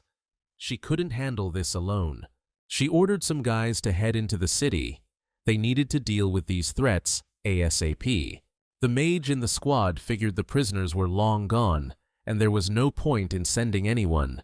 Suddenly, a dude walked into the room, addressed the holy woman, and told her not to send anyone. It was Kasimov, the leader of the Death Knight squad, and he thought the other warriors were getting ahead of themselves. He asked Alice to give him this mission personally. The swordswoman wondered if he could really handle all those enemies by himself. Kasimov took off his hat and reminded her about the time he fought 4 Titan warriors solo and lived to tell the tale. Taking off his bandage, he revealed his messed up face, saying that after that fight, no heroic goblins could scare him. With some downtime, the reborn one decided to fire up the simulation mode. System alert. Kasimov attacked the camp last night. We took him out, but the losses were heavy. The cult leader wondered if coming here alone was a rookie move. Given the options, he'd choose to intercept Kasimov before he even got close to the goblin village. System notification. The chieftain won, though the fight dragged on for 3 days. Loder was stoked that Kasimov himself would be coming for him soon. He was a legendary warrior, a one-man army who took down 4 titans. Lin Tian turned to the knight. You really have that much faith in Kasimov's power? Loder knew the story of how Kasimov killed the titans, enemy soldiers from another country whose power was off the charts, way stronger than any monster. The prisoner cackled, convinced the goblins were about to get wiped off the map. With Kasimov already on his way, Lin Tian better start praying for his life. The tribe leader was deep in thought. They needed to be careful and send someone to scout ahead. The lone knight searched for traces of goblins in the enchanted forest. Kasimov was surprised. He couldn't find a single monster in the woods. The only thing he managed to find were the remains of the previous squad. He stopped at the spot where the battle with the goblins had taken place. The smell of blood was intoxicating to him. Kasimov anticipated the thrill of a new fight. He wondered if his opponents would entertain him. His thoughts were interrupted by a human scream. Someone was calling for help. The seasoned killer stopped and listened intently to pinpoint the source of the sounds. Figuring out the direction, he galloped off, pushing his loyal steed to its limit. Next to a big tree, he spotted a girl, practically naked, bawling her eyes out. This seasoned merc recognized her right away, but he was still a little shocked. It was the Holy Maiden, the one who vanished that fateful night along with Loder. She begged Kasimov to save her, saying she desperately needed the help of a strong man. The rider was stoked she was alive, and immediately asked where Loder was. Ifreya burst into tears, explaining she managed to escape the camp, but Loder didn't make it. Kasimov was itching to find out where this camp was, so he could wipe out every last monster. Ifreya pointed the way, but refused to go herself, saying the goblins were seriously messed up. Kasimov immediately galloped off in the direction she indicated, even as Ifreya begged him to stay and escort her to town. He had a hidden skill, Desperate Knight, that boosted his stats when he was alone. He was dead set on getting revenge for Loder. The warrior was sure that a whole tribe wouldn't be a match for him. Kasimov was riding so hard he didn't see a simple trap and paid the price. Thanks to his skills, he managed to roll with it and land okay. The Holy Maiden showed up again, but he'd asked her to go back to the city. Ifreya used her favorite move, Divine Light Burst. A massive wave of energy slammed into the mercenary. Kasimov was stunned, trying to figure out what Ifreya was doing and why she was attacking him. The Holy Maiden smiled. Her master ordered her to take him out, no matter what. She used the skill again to finish off the lone warrior. But Kasimov wasn't that easy to take down. He used a distraction spell and vanished into the mist. The knight snuck up behind her and grabbed her hair, wanting to know how she dared attack him. He licked her shoulder and then whispered real slow how he gets a kick out of taking down more than just monsters, if you catch my drift. Kasimov was checking out her, assets, already picturing what he was going to do. But suddenly, the sword vanished from his hand, like someone snatched it right out. Standing behind him was a goblin who clearly recognized Kasimov's skills and his weapon. That black iron longsword was a serious piece of gear for close combat. The lone warrior was stunned. How could that little goblin swipe his favorite sword like that? Ifreya called the goblin Master, and now he understood that this guy was the one who made her attack. Lin Tian patted the Holy Maiden's head, then told her she's a good girl. The Reborn One thought Kasimov was a great warrior, but it turns out he's just another creep looking to have his way with a girl in the woods. The lone warrior had no clue how the monster knew about his stats, but he's still gonna take it down. Kasimov was seeing red. He swore he'd tear that goblin and Ifreya apart with his bare hands and send them both straight to the fiery depths. He whipped out a little dagger and charged right at the goblin boss. But suddenly, a bunch of elite goblin warriors and a freaking fire-breathing dragon popped up around the chieftain. Lin Tian just chuckled. He wanted to see who'd be taking a one-way trip downtown first. The dragon unleashed its full fury on the lone knight, and a massive pillar of fire lit up the whole forest. Kasimov went up like a matchstick, screaming his head off and cursing the goblin's name. The goblins cheered, stoked that their boss was back from his big hunt this morning. Lin Tian tossed Kasimov's crispy remains at Loder's feet. The knight was completely stunned by what he saw. The Reborn One snickered, adding that this was the so-called Grim Reaper that Loder had been talking about. The knight went ballistic, ranting about how the Holy Swordswoman was a coward, sitting pretty in the city while she sends warriors to their doom one by one. Lin Tian addressed the tribe, telling them to focus on cultivating rare species, because human meat would be perfect for their needs. The second-generation goblins eat first, and the regular goblins can have the leftovers. To breed stronger goblins, we need special genes and talent. Berserker goblins have the most potential. The chief knew this type was the most twisted and two-faced, but that's exactly what they needed. Picking up a ripe apple, he remembered the Holy Swordswoman. She only had 3 knights, and Lin Tian killed every one of them. When she finds out Kasimov is gone, she'll be furious. Her authority will crumble, and she'll try anything to restore her reputation. That's precisely why he decided to use the system to see the future. The simulated scenario thrilled the Reborn One. He realized Alice was driven by her desires. Going out to his tribe, he called a general assembly. They had a very important task tomorrow. Finally, the time has come to destroy the Holy Swordswoman and her followers. The knight brought Kasimov's remains and laid them before Alice, who only asked where he'd found them. It had only been a day since he left, and monsters had killed him and gnawed his body down to the bone. The Holy Swordswoman was certain that the goblin attack and the dragon weren't just a coincidence. It occurred to her that the goblins and dragons had conspired to trap the people in the city. The Holy Swordswoman shouted for all available teams to search for any knight willing to help. 4 brave souls mounted their horses and set off on the perilous journey. One of the knights turned to the captain, saying it was a 4-day ride to Wanda, and if they didn't hurry, Guangming would be history. The mage explained that this was the Holy One's strategy, so if they saw goblins along the way, they could report it in time. But the problem was huge. It was unlikely anyone would agree to help save Guangming. Goblins and dragons are way too dangerous. The Holy One specifically designed this plan. Maybe she wanted to save these knights from certain doom. The knights screeched to a halt. The bridge across the massive gorge was destroyed. The mage was sure it was a trap. She told the captain they needed to change course, ASAP. The squad leader didn't agree. An ambush could be waiting in any direction. He ordered the knights to find some old trees and get to work fixing the bridge. They needed to finish before nightfall. After hours of work, they managed to rebuild the destroyed bridge across the gorge. The commander reminded the knights they were short on time and needed to get moving, now. The mage looked at the sky, surprised. Suddenly, it got super dark. A massive dragon blocked out the sun with its huge body.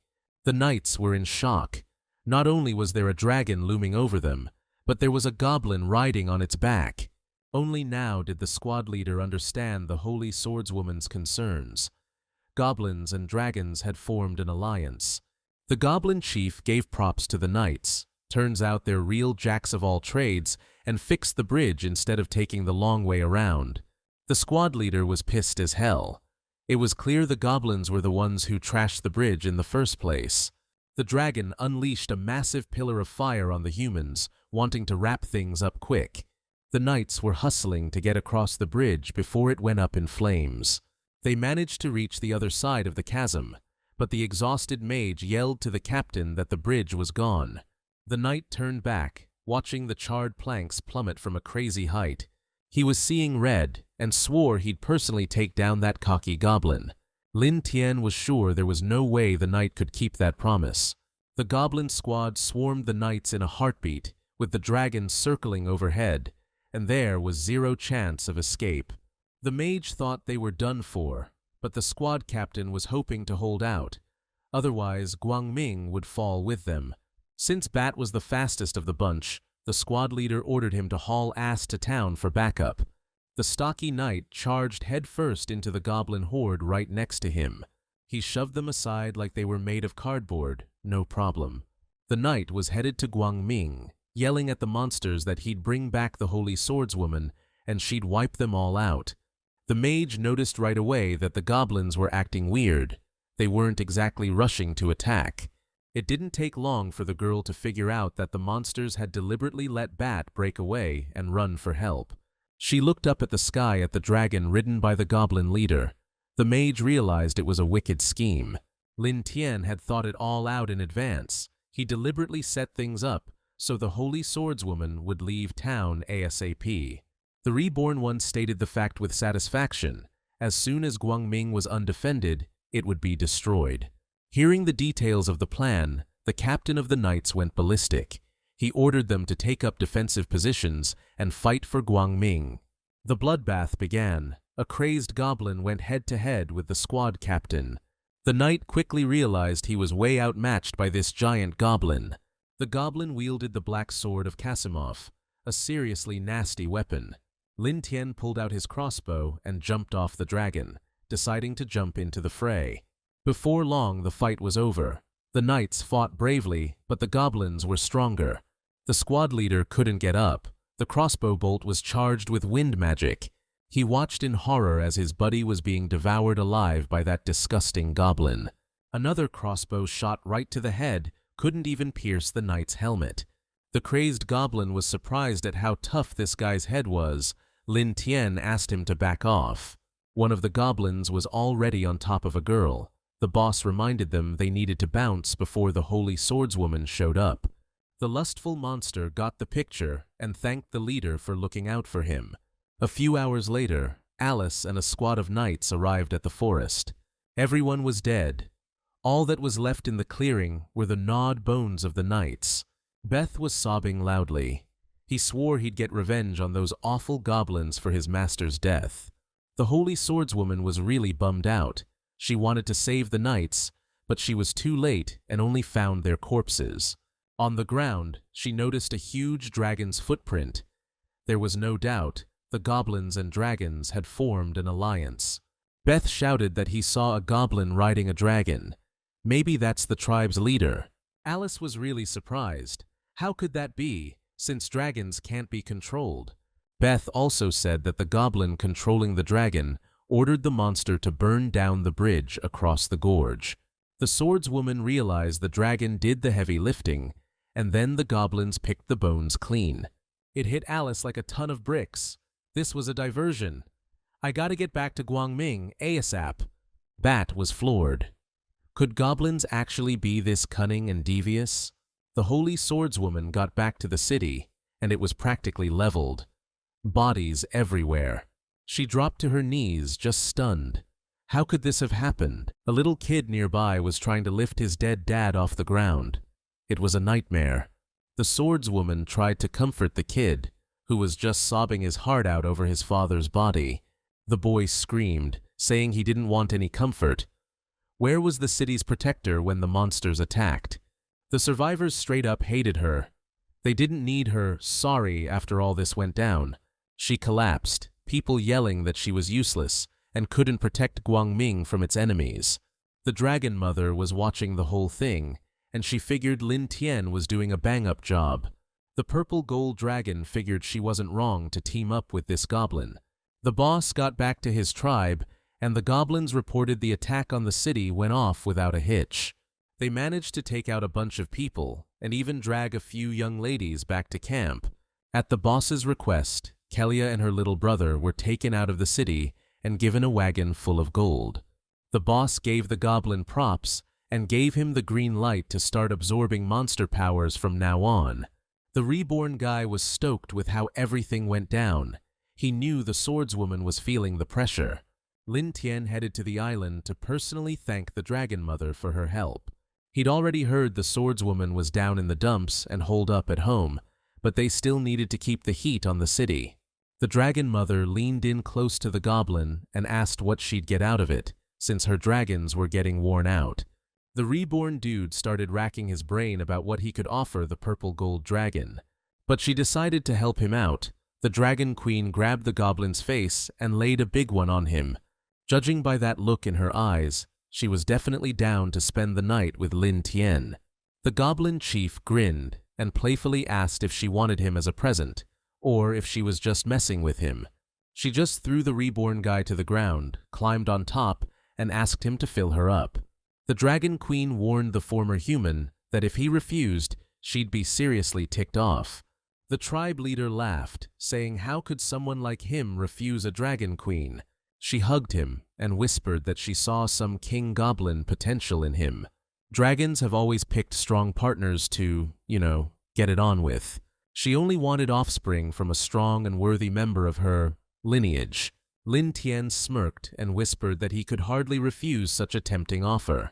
Right after, that, the system popped up with a new achievement and stat boost. He patted the Dragon Queen's massive snout, but decided not to wake her. Hopping on one of the dragons, he headed back to his tribe. Lin Tian knew he'd be in deep if the queen decided to keep him around. Waking up from a blissful nap, the Dragon Queen figured Lin Tian was the key to evolving the goblins to the next level. Kasana and her mother couldn't believe what they were hearing. Why was Lin Tian kicking them out? Considering how things were now, he didn't need them anymore. Honestly, The reborn guy knew elves couldn't be forced. They had to follow him willingly. The elven lady told her daughter she was staying put, but they were free to leave if they wanted. She knelt before the leader and said she was convinced he was something special, so she wanted to stay with the tribe. Lin Tian replied that she'd made a smart choice.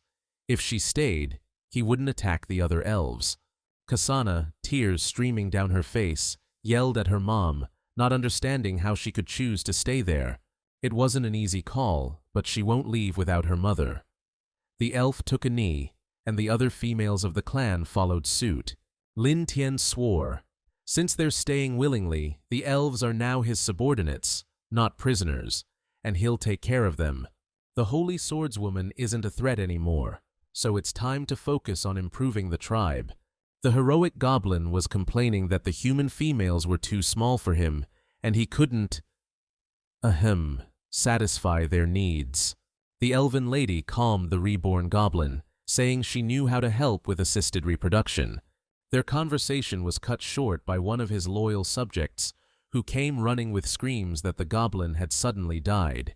The chief was furious. How could a goblin just die on tribal land? The chief decided to inspect the corpse himself. The goblin said everything was fine, but then the poor guy just dropped dead.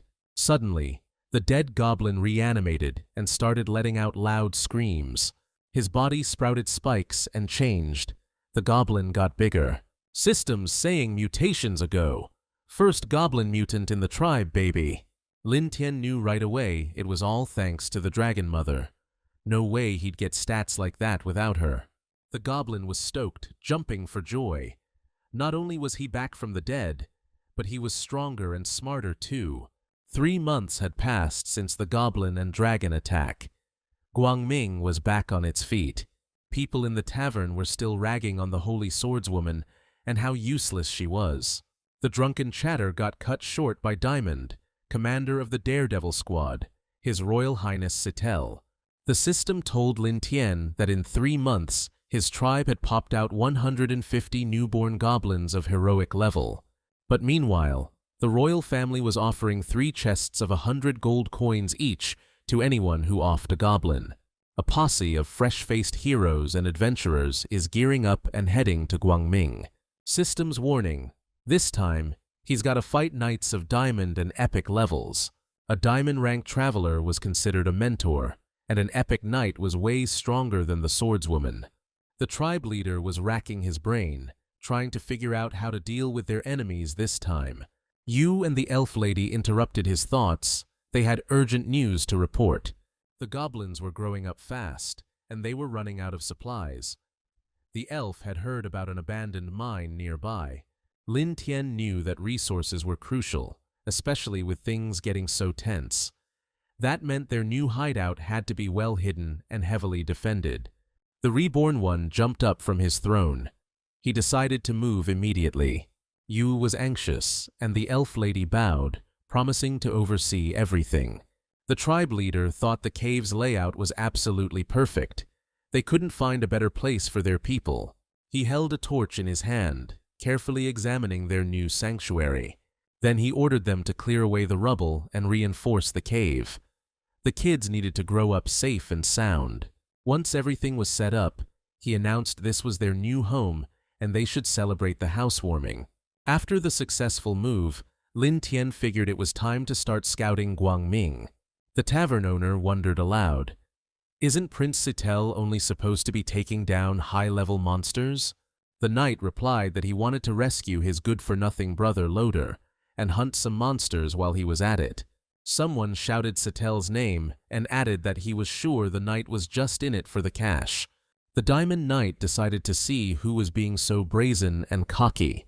It was none other than Gru, one of the kingdom's oldest wizards. Seidel muttered that the old man hadn't learned to keep his mouth shut. Another bounty hunter showed up at the tavern, reminding everyone that the cold-blooded Lucilina would be joining in too. The common folk started whispering, saying that a lot of these hunters would do anything for a payday. Sitel asked the wandering hero what brought him here, and the answer was dragons. All he wanted was to slay a dragon and become a legendary adventurer. The hero tried to remind everyone that even though goblins are weak, their ability to mutate is insane. Old Man Gru replied that he'd lived almost a century and seen more goblins than hunters have, dates. The mage added that goblins are a real danger to people. They haven't been wiped out in hundreds of thousands of years. Goblins are a total pain in the neck for humanity, but Gru admitted he came for the cash. Seidel agreed with the old mage. Goblins could be a serious threat to them. The knight suggested working together. After they win, he's willing to give all the rewards to Gru. The old man laughed loudly, saying if His Highness wants it that way, he won't argue. Seidel stared at the region's map, thinking that he'd have to settle everything with force. Judging by this map, there's way too much uncharted territory in these woods. Gotta scout ahead first. The mage thought his companion was being way too cautious. The knight looked up and caught his eye. It was the knight in shining armor, the one with all the crazy legends about him. The mage had heard stories about the Goblin Slayer too, the most unconventional and mysterious knight around. Seidel stopped the knight, wanting to chat him up for a bit. His Royal Highness noticed the masked knight's voice sounded really weird and fake. Gru apologized for Seidel and reminded him that the Goblin Slayer took down over 1,000 monsters solo. The knight looked at the traveler and offered him to join him and the mage. As a trio, they would be the perfect team. The Goblin Slayer just said he wasn't interested and kept walking. Gru laughed. The knight in armor was too cocky and arrogant. No matter how strong a hero is, he doesn't have the right to talk to other hunters like that. Goblin Slayer left town all alone, head held high. Lin Tian watched him from a high cliff. He knew hunters were gathering in Guangming. Using his piercing sight, the chief learned about Goblin Slayer's impressive stats. The enemy was too strong. Lin Tian asked the system if there were any ways to solve this problem. For the first time ever, the system couldn't give him a straight answer. He also noticed a large group of knights leaving the city. The Reborn One wasn't exactly thrilled with how things were turning out. Seidel alone possessed incredible combat power. Gru, an experienced wizard, who also had immense strength. The ex-guy thought for a sec, then figured that even with their powers, he shouldn't have any trouble. The only one he needed to keep an eye on was Goblin Slayer. His stats were seriously impressive. The Goblin hunting squad arrived at the spot where the monster camp used to be. Gru was totally surprised. They should have found a settlement this close to the city a long time ago. Seidel told the mage to hurry over. He'd found something. The knight handed the old man a strand of blonde hair he'd found on the ground. With a thoughtful look, the mage held the strand of hair up to his nose. Gru was sure the hair belonged to elves, but Seidel couldn't believe elves were in cahoots with goblins. The old man slipped the hair into a jar with a moth. He was convinced elves were helping the goblins hide the camp from people. This special moth is crazy about the smell of elves and will help us pinpoint the goblins' location. Gru was really counting on his moth. It was the only shot they had at finding the enemy. The moth flew across the river, but something felt off. Goblins usually don't cross water. Seidel suggested they hang back. Maybe Goblin Slayer would handle things, and they wouldn't have to get involved. But the vain mage didn't want to share the spoils. He pointed ahead, spotting a lone goblin. Across the river was some nasty creature trying to get away from the knights. Seidel took charge of the squad, ordering them to catch that monster at all costs. Lin Tian watched it all with a smirk. This was all part of his scheme. The hunters, like hungry fish in a river, swallowed the bait hook, line, and sinker, clueless about what was coming. The goblin chief noticed a knight in armor who'd approached the river but hadn't followed Seidel. The Reborn One wanted to take out the dangerous Goblin Slayer first, but he was stumped on how to do it. What the former soldiers saw after the knight took off their armor completely blew his mind. Turns out the Goblin Slayer was a beautiful young woman with a seriously killer bod. Realizing she was a human female, Lin Tian figured this could work to his advantage. But he could definitely sense she wasn't quite human, and the power coming off her was intense. He soon realized she stripped on purpose, knowing she was being watched, deliberately trying to lure in the leader. He hopped on his dragon and decided to take out the hunter squad first. He wouldn't be able to deal with her quickly, unlike the other mercenaries who fell into the trap. The goblin was right. She knew he was watching her and thought seducing the enemy was the right move. Licking her lips, she admitted to herself that she'd been craving some excitement for a long time. Seidel ordered the group to halt after the goblin they were chasing dropped dead. Arrows started raining down on the hunting party from all directions. Gru reacted just in time, blasting a fire spell to deflect the attack. His Royal Highness was impressed. The old mage reacted fast and saved their hides. But that was just the start of it. A berserker goblin with a massive axe was charging right at them. The old guy knew right away it was some kind of hero goblin, and they had to take it down. His fireball technique had never failed him before, so he blasted the monster before it got too close. A massive explosion ripped through the area. Luckily, the knights were under a protective dome. But when the smoke cleared, the old guy was in shock, and so was everyone else. The berserker goblin, with 4 arms, was completely unharmed. Seidel yelled that they were surrounded. A whole horde of monsters was charging from the other side.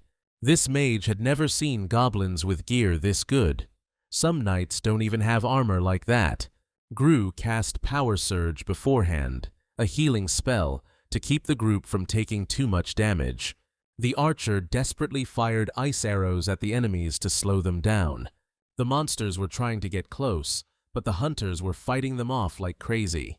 Lin Tian was waiting for the right moment, just watching everything from the high cliff.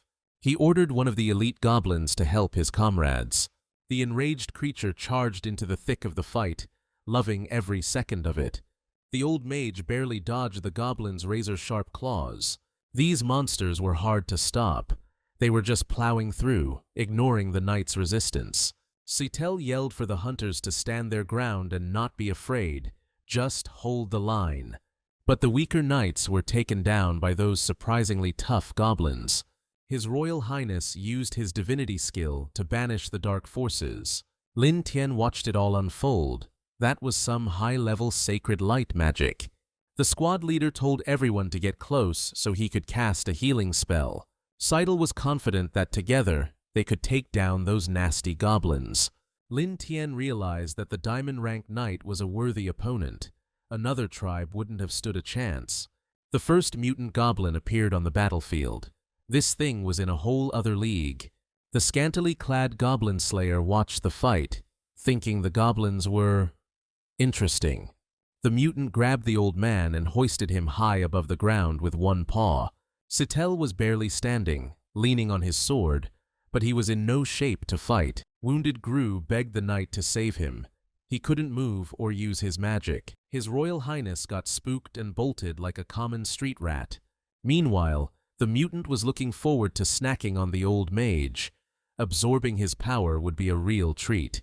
Seidel ran like hell, shielding his head from the goblin arrow storm. Luckily, Goblin Slayer showed up just then. The knight reached out to him, hoping for a rescue. At that very moment, several monsters chasing him prepared to pounce on the cowardly knight. It looked like he was a goner, that nothing could save him now. But turning back, he saw that the goblins chasing him were dead. He thanked his savior. Goblin Slayer had wiped out the monsters in a heartbeat. Seidel swore he'd repay him. The armored slayer turned and hissed that his payment would be for the dumb kid to stay out of his way. The knight tried to warn the warrior that this wasn't just any goblin tribe.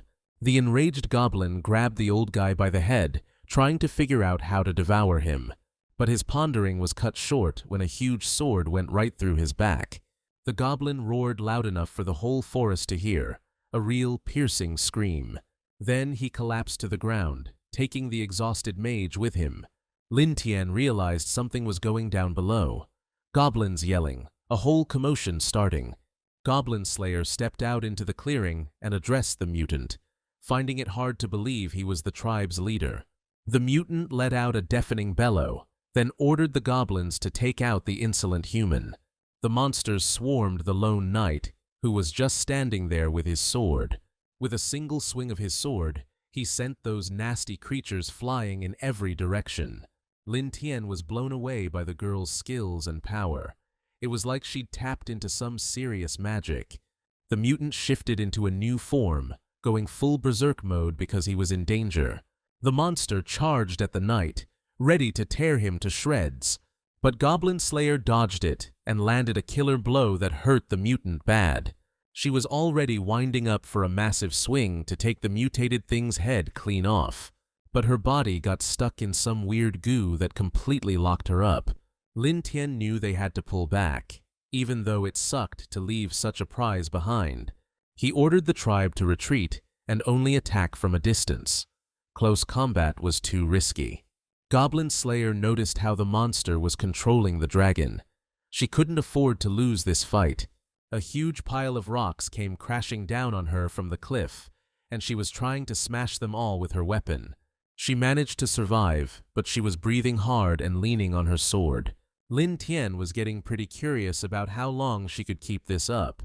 The Goblin Slayer was desperate. She reached up and grabbed her helmet. Taking it off, she revealed to all her enemies that she was actually a stone-cold fox. The freaking goblins started drooling. A lot of them were practically foaming at the mouth. With a savage right hook, she punched straight through the chest of that still-living Gru.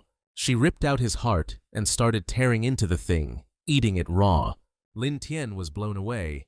He told his guys to watch themselves out there. After eating the mage's heart, she got a power boost and started tearing through the monsters one after another. The mutant charged at her, wanting to take out this pathetic human female. Goblin Slayer chucked a magic blade at the monster, and boom, huge explosion. The boss was thinking about minimizing casualties. The girl could definitely hold her own against the goblin swarm. Riding the dragon, he ordered Ifrei to follow him, and the rest of the goblins to retreat, pronto. The girl told the leader to come closer. If he showed himself, she'd spare the lives of the defeated monsters. The reborn one replied that he wasn't falling for such a cheap trick. The female warrior looked at him with innocent eyes and asked if the leader didn't trust her. Then she dropped the top part of her armor and said that this would be better. Lin Tian couldn't figure out what game she was playing, ditching her armor and throwing away her sword. It would have been rude to ignore her offer, so he brought the dragon closer to the ground. He landed and took off his hood.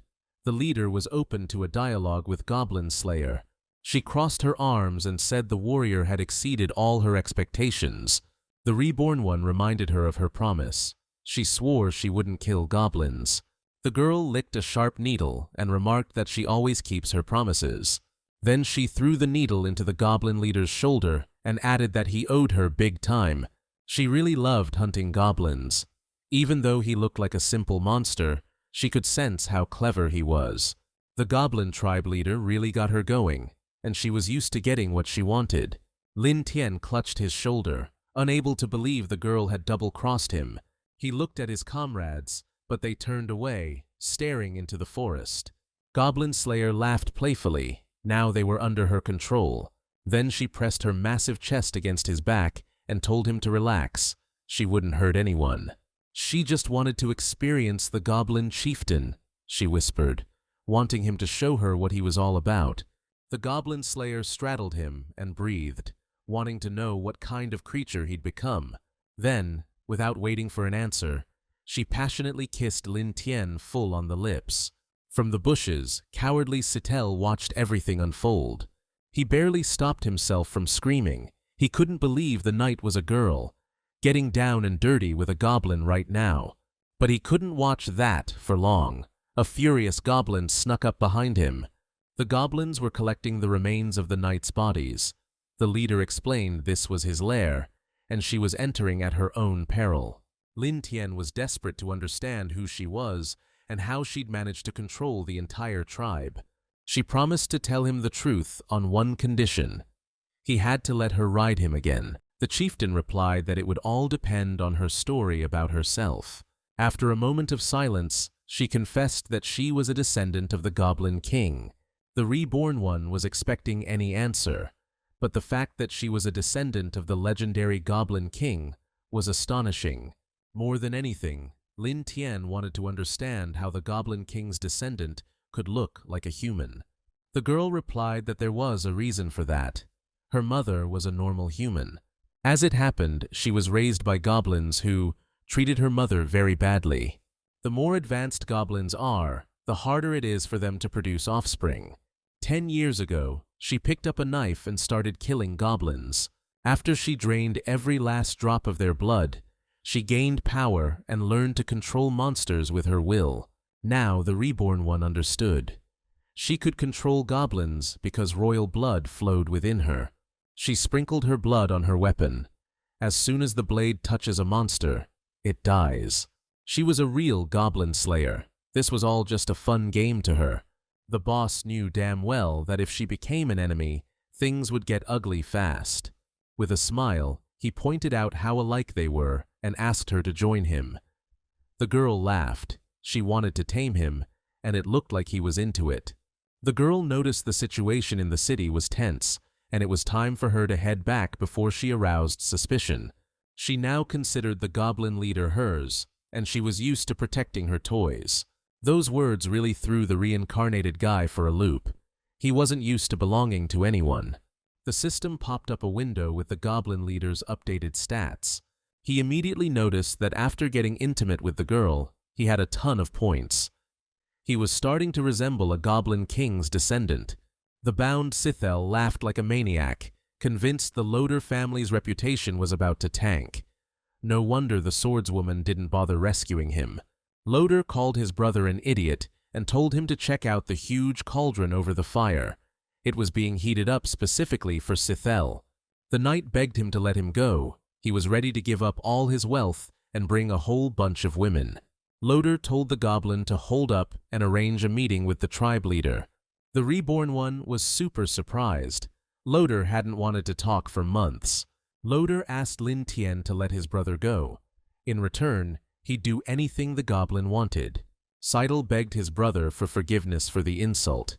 He didn't mean to hurt him. The goblin chief was taken aback. Was the prisoner really going to lay down conditions for him? Loader burst out laughing. He suggested cutting off Sitel's leg and sending him back to town. That way, even more knights would come here, and the chief could devour them all. The brother was in total shock hearing such messed up stuff from his own flesh and blood. The knight was like totally possessed. He wanted everyone to drop dead, everyone who betrayed him. He was banging his head and screaming that he wanted to off every single knight from the city. The elf queen warned the chief that their location could be compromised if they let Sithel go. Lin Tian chuckled, telling her she shouldn't worry if she trusted him. A guy in the tavern started yelling that it was all over. The owner told the loudmouth to keep it down and explain calmly what happened. The guy said he saw Sithel missing a leg, barely making it to town. Everyone in the tavern was shocked, wondering how such a powerful hunting party could be wiped out. One of the mercs was surprised a mage and a knight could lose, and how Sithel even escaped. Goblin Slayer walked into the tavern and said the rumors were true. Everyone but Sithel was dead, and he's crippled now. The guy turned to the knight in armor, since he'd also been fighting goblins. The knight said there were about 100 goblins, including some mutants, but they're all dead now. Everyone was blown away by the knight's cool and strength. The tavern owner promised to give him any drink on the house. Suddenly, the door burst open, and a huge swarm of bats flew into the place. Goblin Slayer smirked. Seriously? A squad of mercs? That's a weird way to show up. The head bat turned to the knight, asking if he'd found the goblin lair. The knight coldly replied that he hadn't found the lair, but he'd killed everyone he'd run into in the forest. The bat wouldn't let it go. They'd find the lair themselves if the knight wasn't up for teaming up.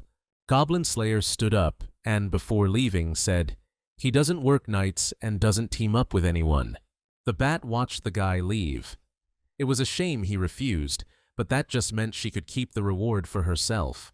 The swarm of night stalkers scoured the forest. The scent of blood led them straight to the cave entrance. They zipped inside, and the patrolling goblins didn't even give it a second thought. Bats found about 10 goblins and 1 mutant. Maybe they were wrong, and this is just a regular tribe. But the vampire leader was sure they'd found the right place. A bat suggested draining them dry. A bright beam of light struck the bloodsucker. It didn't even reach the goblin. It was the Holy Maiden, protecting her tribe's peace from unwanted guests. The goblins jumped up and started waving burning torches. The bats were caught in a trap. It became clear they weren't getting out of there alive. The pack awaited their leader's decision. The tribe leader remarked that the vampires had gotten too bold, showing up here hoping to drink blood. The bats transformed and took on human form. They looked like young females of the human race. The system displayed the pack leader's stats. Her name was Lilith, and she was a seriously powerful vampire. The vampire leader rose into the air. She wasn't about to give up without a fight. Lin Tian wasn't surprised. He expected exactly that from Lilith. A holy glow started radiating from all the goblins in the cave. It was literally burning right through the vampires. This magic was way too strong. Lin Tian approached the wounded bloodsuckers and suggested they talk. A fight definitely wouldn't solve anything. He asked Lilith if the vampires had come for the bounty on the goblins. Lilith admitted honestly that since they couldn't get human blood anymore, they had to buy it. The reborn one figured that if he could tame the vampires, he could get some fresh genetic material for his tribe. The goblin chieftain understood perfectly, so he immediately offered Lilith a partnership. He snapped his fingers and told them he could supply the vampires with blood. Lilith was honest, saying that goblin blood wouldn't sustain them for long. Lin Tian knew this perfectly well, so he pointed out that he had another kind of juice for such lustful and bloodthirsty creatures. Hearing that, the vampires went silent and started whispering to each other for a long time. The reborn knew all about the legends surrounding succubi, vampires who gave up blood in exchange for playful activities. No need to suck human blood. Succubi feed on energy during intimate moments. Lin Tian spread his hands. My tribe has a lot of eager guys. If Lilith agrees, her pack will never go hungry. The vampire leader replied that she would only make a decision after trying it herself. One of the bats tried to stop Lilith, reminding her that they were all countesses waiting for the count to awaken. Lilith replied that many sisters had died in the last few centuries, and if the goblin was right, they would no longer starve or be in need. She knelt before the goblin leader and was ready to test everything personally. The vampires watched as their leader tasted a completely different kind of juice for the first time. The vampire was pleasantly surprised after the happy ending. Lin Tian hadn't double-crossed her. Her charges immediately pounced on the males, who were more than ready for it. After a few hours with Lilith, the goblin chief could barely stand. The elf mistress was helping him recover. The satisfied vampire replied that she was ready to cooperate and wanted to know what was required of her pack.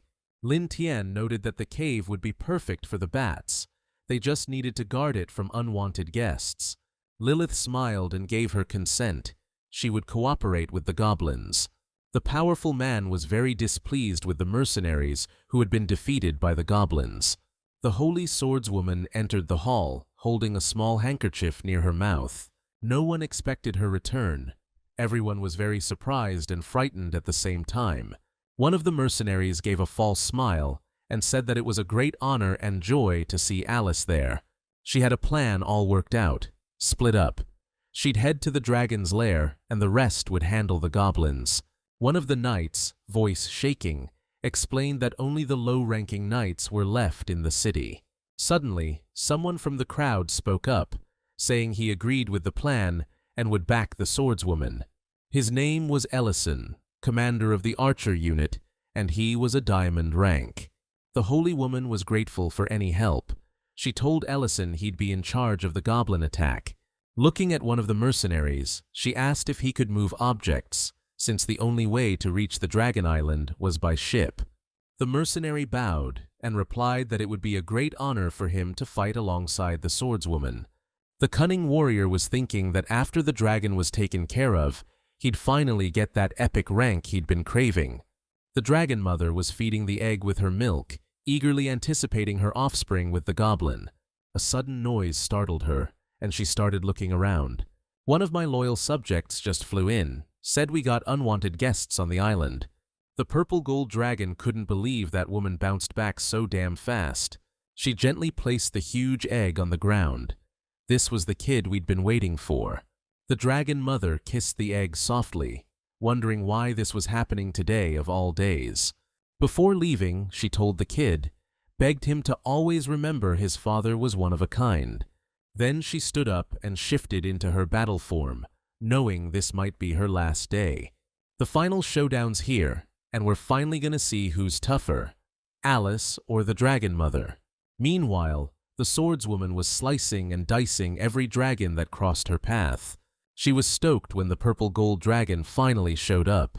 The dragon asked if the human actually found her mojo again after that nasty wipeout. The swordswoman gripped her weapon tight. She wasn't about to let anyone dictate the lives of her people. Alice immediately unleashed her signature move, Blade of Fury. The Dragon Mother countered with a massive blast. Dragon Flame! The holy woman stood firm, managing to block the dragon's monstrous attack. The mercenary decided to sit this one out, hiding behind a huge rock. He didn't expect the dragon to be this damn strong and dangerous. The swordswoman saved the mercenary from a lethal blow. He'd be a goner for sure if it wasn't for her. The holy woman yelled at him to take cover and stay out of her way. She didn't want to be distracted by some useless warrior. Every new spell from the dragon got more and more intense. The mercenary was seriously pushing his luck. He was just one step away from meeting his maker. The holy woman dodged every attack and got right up in the dragon's face. Her sword strike was a death blow to the Dragon Mother. The egg was empty. The little guy had hatched and was awake. The dragon heard his mother's desperate cry. She was begging for help. The fight was lost. The purple gold dragon was clutching her head. The swordswoman was a little bummed. She aimed for the head, but only got the eye. The Dragon Mother wasn't giving up. She vowed to take Alice down. The little dragon wanted to help his mom and flew up behind the swordswoman. The Dragon Mother saw her son and yelled at him to get to safety. Alice had already raised her sword. The next thing you know, she lopped off the Dragon Mother's head. The young dragon couldn't hold back his tears. Humans had killed his mother. The mercenary promised the sword saint he'd catch that dragon. He was sure he could handle it. He unleashed all his magical power on the flying beast. But the dragon showed he knew a few spells too, blasting a wave of green fire towards the ground. It didn't kill the mercenary, but it messed him up bad. He was rolling around on the ground, screaming his head off. The guy's face was a mess, and he swore he'd get revenge on that creature, no matter what. The Holy Sword Saint reminded him they still had to deal with those goblins threatening Guangming. The little dragon wept over his mother's body, killed by humans. He wanted to carry her back to the dragon's lair. They could resurrect the Dragon Mother there, but she was too heavy.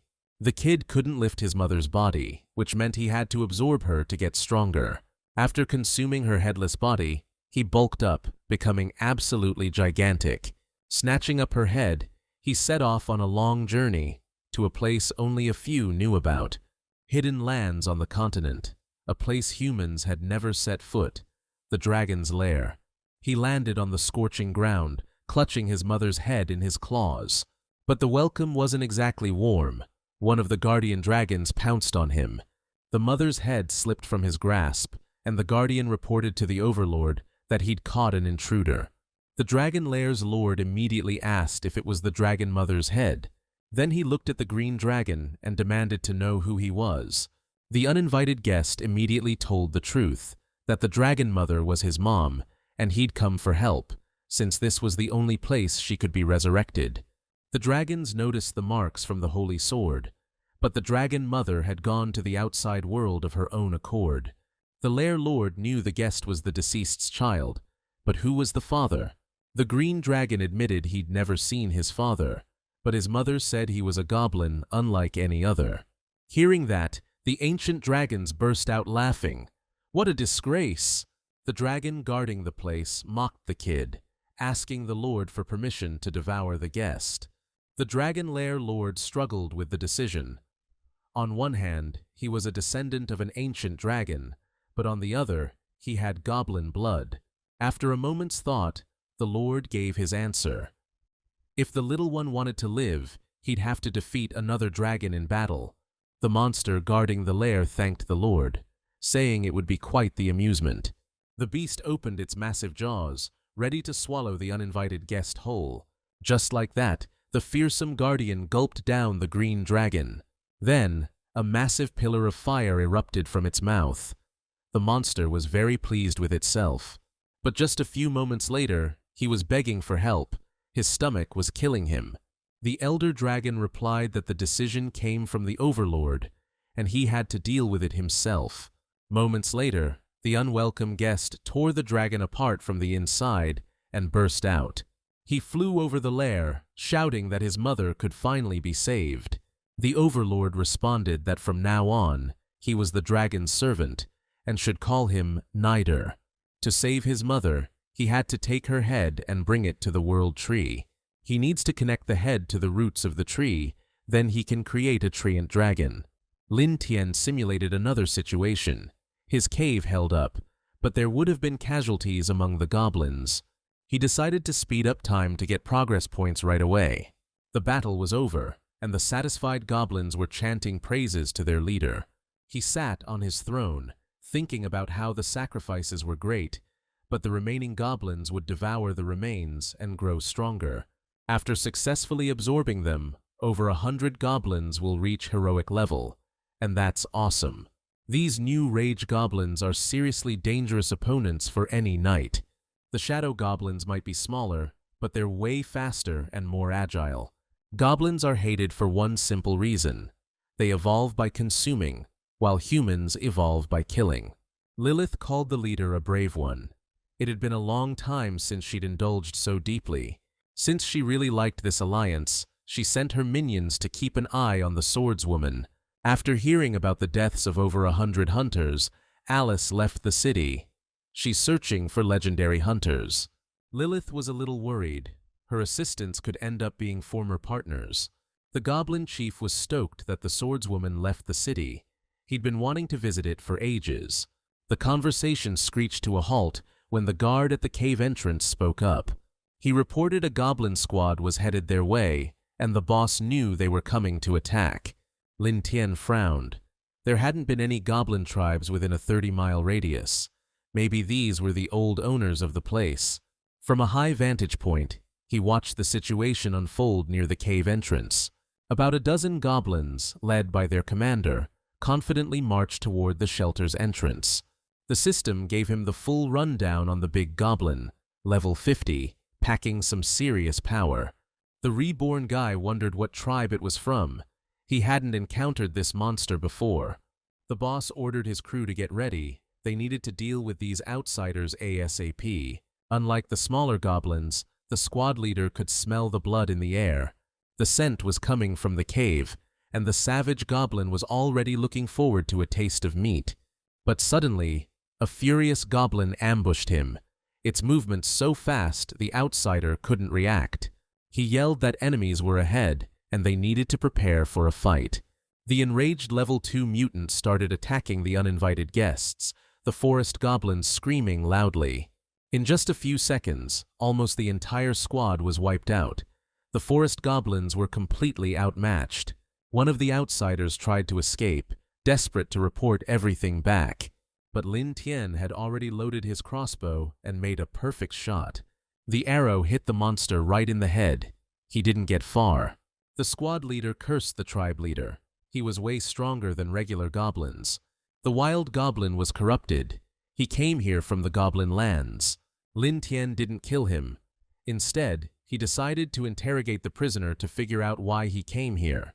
The monster refused to answer any questions, promising to kill the jerk who dared to shackle him. He was a true door and feared no torture or torment.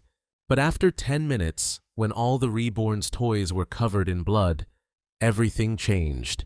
The prisoner begged for mercy, willing to answer any question.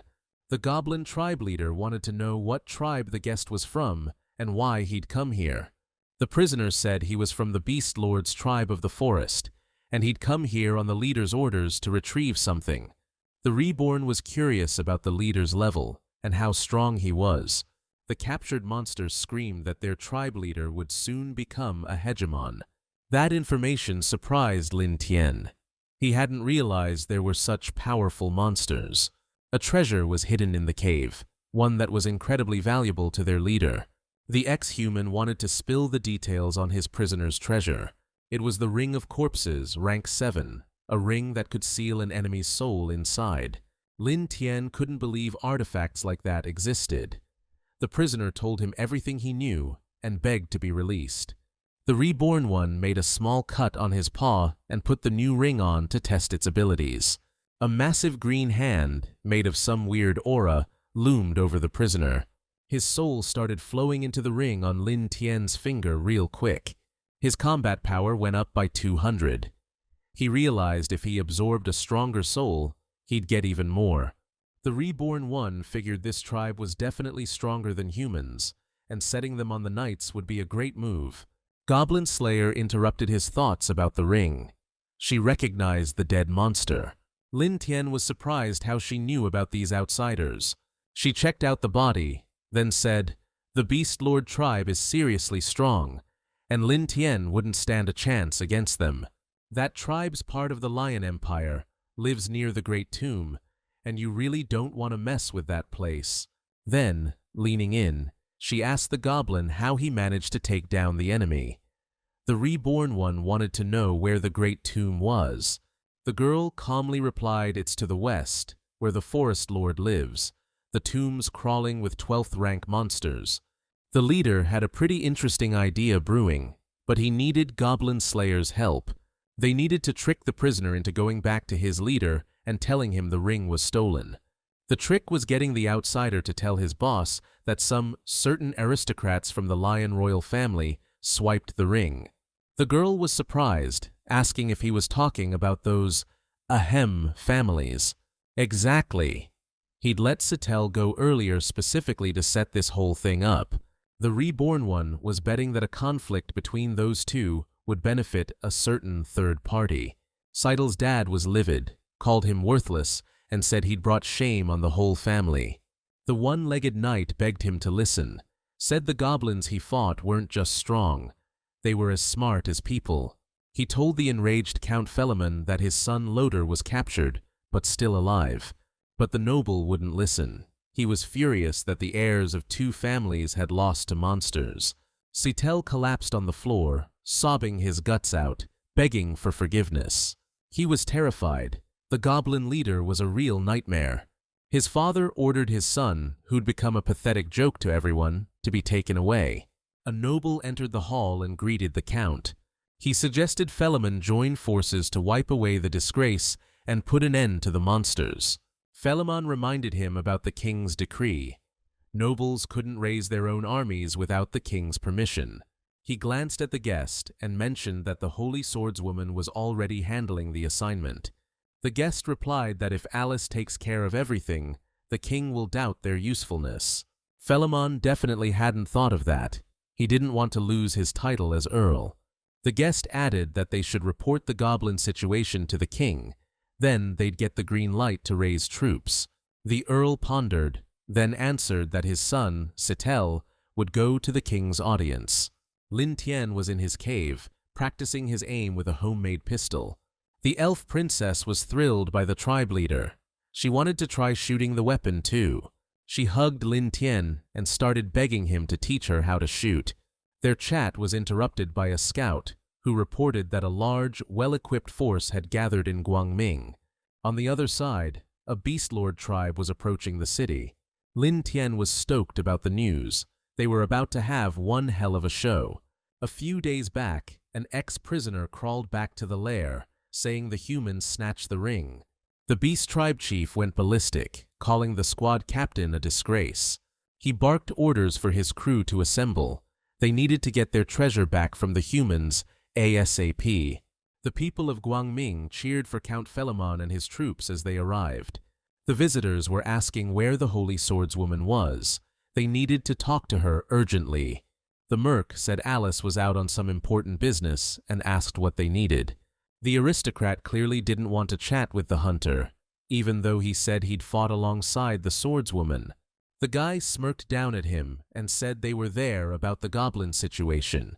But a split second later, the conversation got cut short by a monster attack.